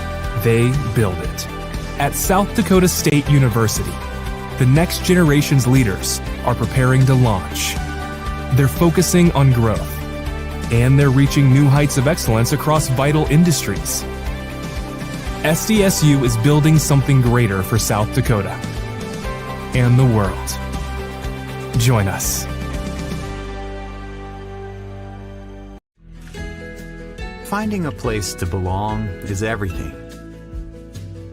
It's where you can make a difference, where you're heard, where you have a team that supports you and the benefits you deserve. At Avera, you can find that place. You belong at Avera. Apply today. Avera.org/careers. Starting the first bank in South Dakota was the easy part, earning the confidence of local farmers, helping families account for their dreams, and securing the future for countless businesses took us a little longer. We owe it to the hard workers, big dreamers, and forward thinkers out there. Thank you for making South Dakota a great place to call home.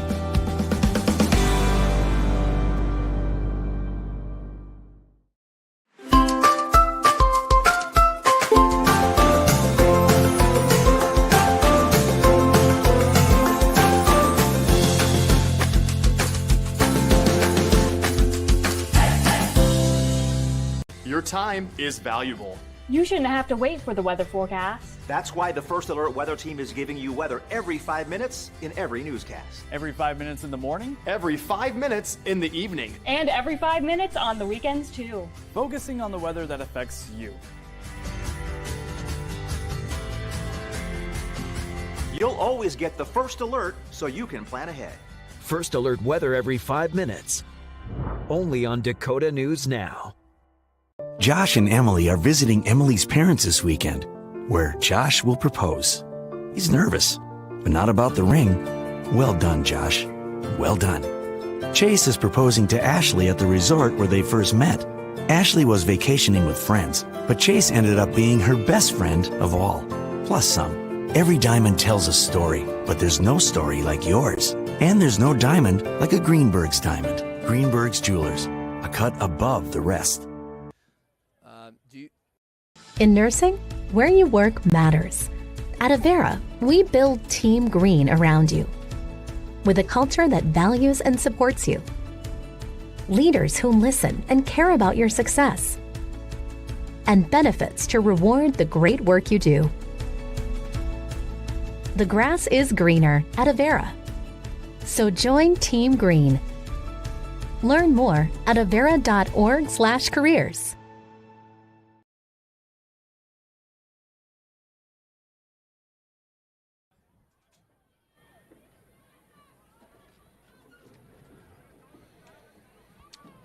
The Harrisburg Tigers go up 21-0 and hold off a hard-charging Jefferson Cavalier bunch in the fourth quarter and win 21-14 to improve to 7-0 and dropping Jefferson to 5-2.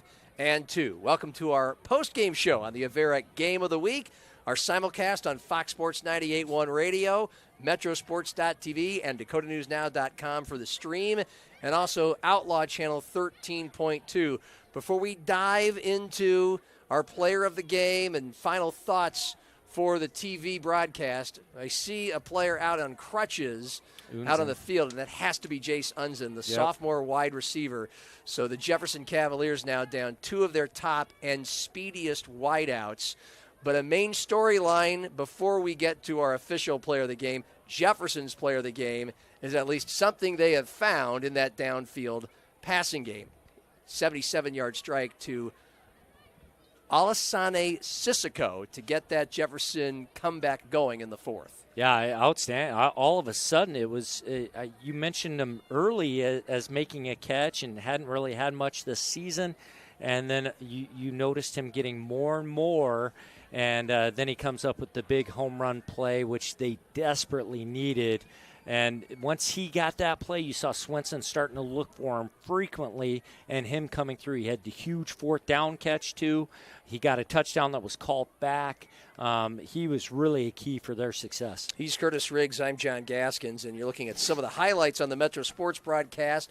Davian Simonson had Jefferson's second touchdown tonight. That was after the Tigers fumbled on their first play after the 77-yard bomb, and the Cavaliers went 25 yards, and Simonson had close to 100 yards tonight. A lot of it through the tackles, as he usually does. His first game back from a lower leg injury that kept him out the last 2 weeks. The Cavs didn't miss a beat. Tonight, it wasn't like, even though it was a goose egg on the scoreboard, they weren't moving the ball. They just weren't scoring once they got closer and closer, either to the goal line or to the red zone. They had 3 drives inside the 30 that stalled tonight. They didn't turn over the ball one time. But meanwhile, the Tigers did show us why they're, in some people's minds, and more than not, the number one team in the state. The highlight you're watching here, the first score of the game. It was on the first drive of the game, a 5-minute, 15-second drive that went 80 yards. Sam Knuth to the tight end Syverson for the first time this year. And then after a trading of punts for a while, the Tigers drove 94 yards at the end of the first half, and a Sam Knuth to Jonah Knuth, his twin brother, touchdown pass to cap off that drive. 2 plays after a 4th and 5 conversion. At that point late in the first half, it was 7-0, and so 3 big plays in a row, bang, bang, bang, all Sam Knuth passes, and that put the Tigers up 14-0, and a Josiah Hines 12-yard run on the first play of the fourth quarter capped their scoring. But our player of the game has to go to somebody, and it's going to go to Sam Knuth. Curtis. I thought he was outstanding tonight, not only with spreading the ball around, making some big plays. The pass to his brother right before half was beautiful, but running the ball, I thought he did an excellent job. We haven't seen a lot of that, and Coach White, you could see, made a really strong effort of they're going to be focused on Hines. Let's try to get Knuth going the opposite way, and you saw that burst of speed when he can get out in the field, and I think that's something where you showed enough. Defenses in the future, Brandon Valley is going to have to practice and prepare for it. Brandon Valley tonight, after the big win over Lincoln, moves on to play Mitchell this week. They'll likely be 7-0. When they host these Harrisburg Tigers, a battle of the Burbs in Brandon next week on our Avera Game of the Week. And, man, that's going to be a fun showdown and a battle of the only two undefeateds, and it's in Week 8, Curtis. What kind of a matchup do you expect? Well, physical. I think both teams match up, and they are very physical. Can Sam Knuth handle the smothering style of defense that you saw of Brandon Valley against Lincoln's offense? No one really expected that, and what it was we're going to lock up man-to-man with you, and we're just going to get after you in the box, and Lincoln had no answer for it. So Coach White, he has some time to prepare for it. He saw against a very good team what they do. But then he's also going to say, we have a good defense too. And Brandon Valley's going to run off tackle, and then some play action. And can Harrisburg stop that? I think they match up pretty well with their defense. So I think a slugfest is what we're going to see. Next Friday night, 7-0. Brandon Valley, ranked number 2, hosting 7-0 Harrisburg, ranked number 1 on our Avera Game of the Week. For our Fox Sports 98.1 audience, we'll stick around for a scoreboard show and a look ahead to a couple of college football games tomorrow. But this does it for our TV broadcast. Curtis, it was fun to have you back again. He'll join us for the final segment on the radio. But for Chad Berger and his intrepid crew at Metro Sports TV, we send you off into the night, a game you can watch back on metrosports.tv on demand. Harrisburg beating Jefferson 21-14 on our Avera Game of the Week on metrosports.tv, Outlaw Channel 13.2, and Dakota News Now.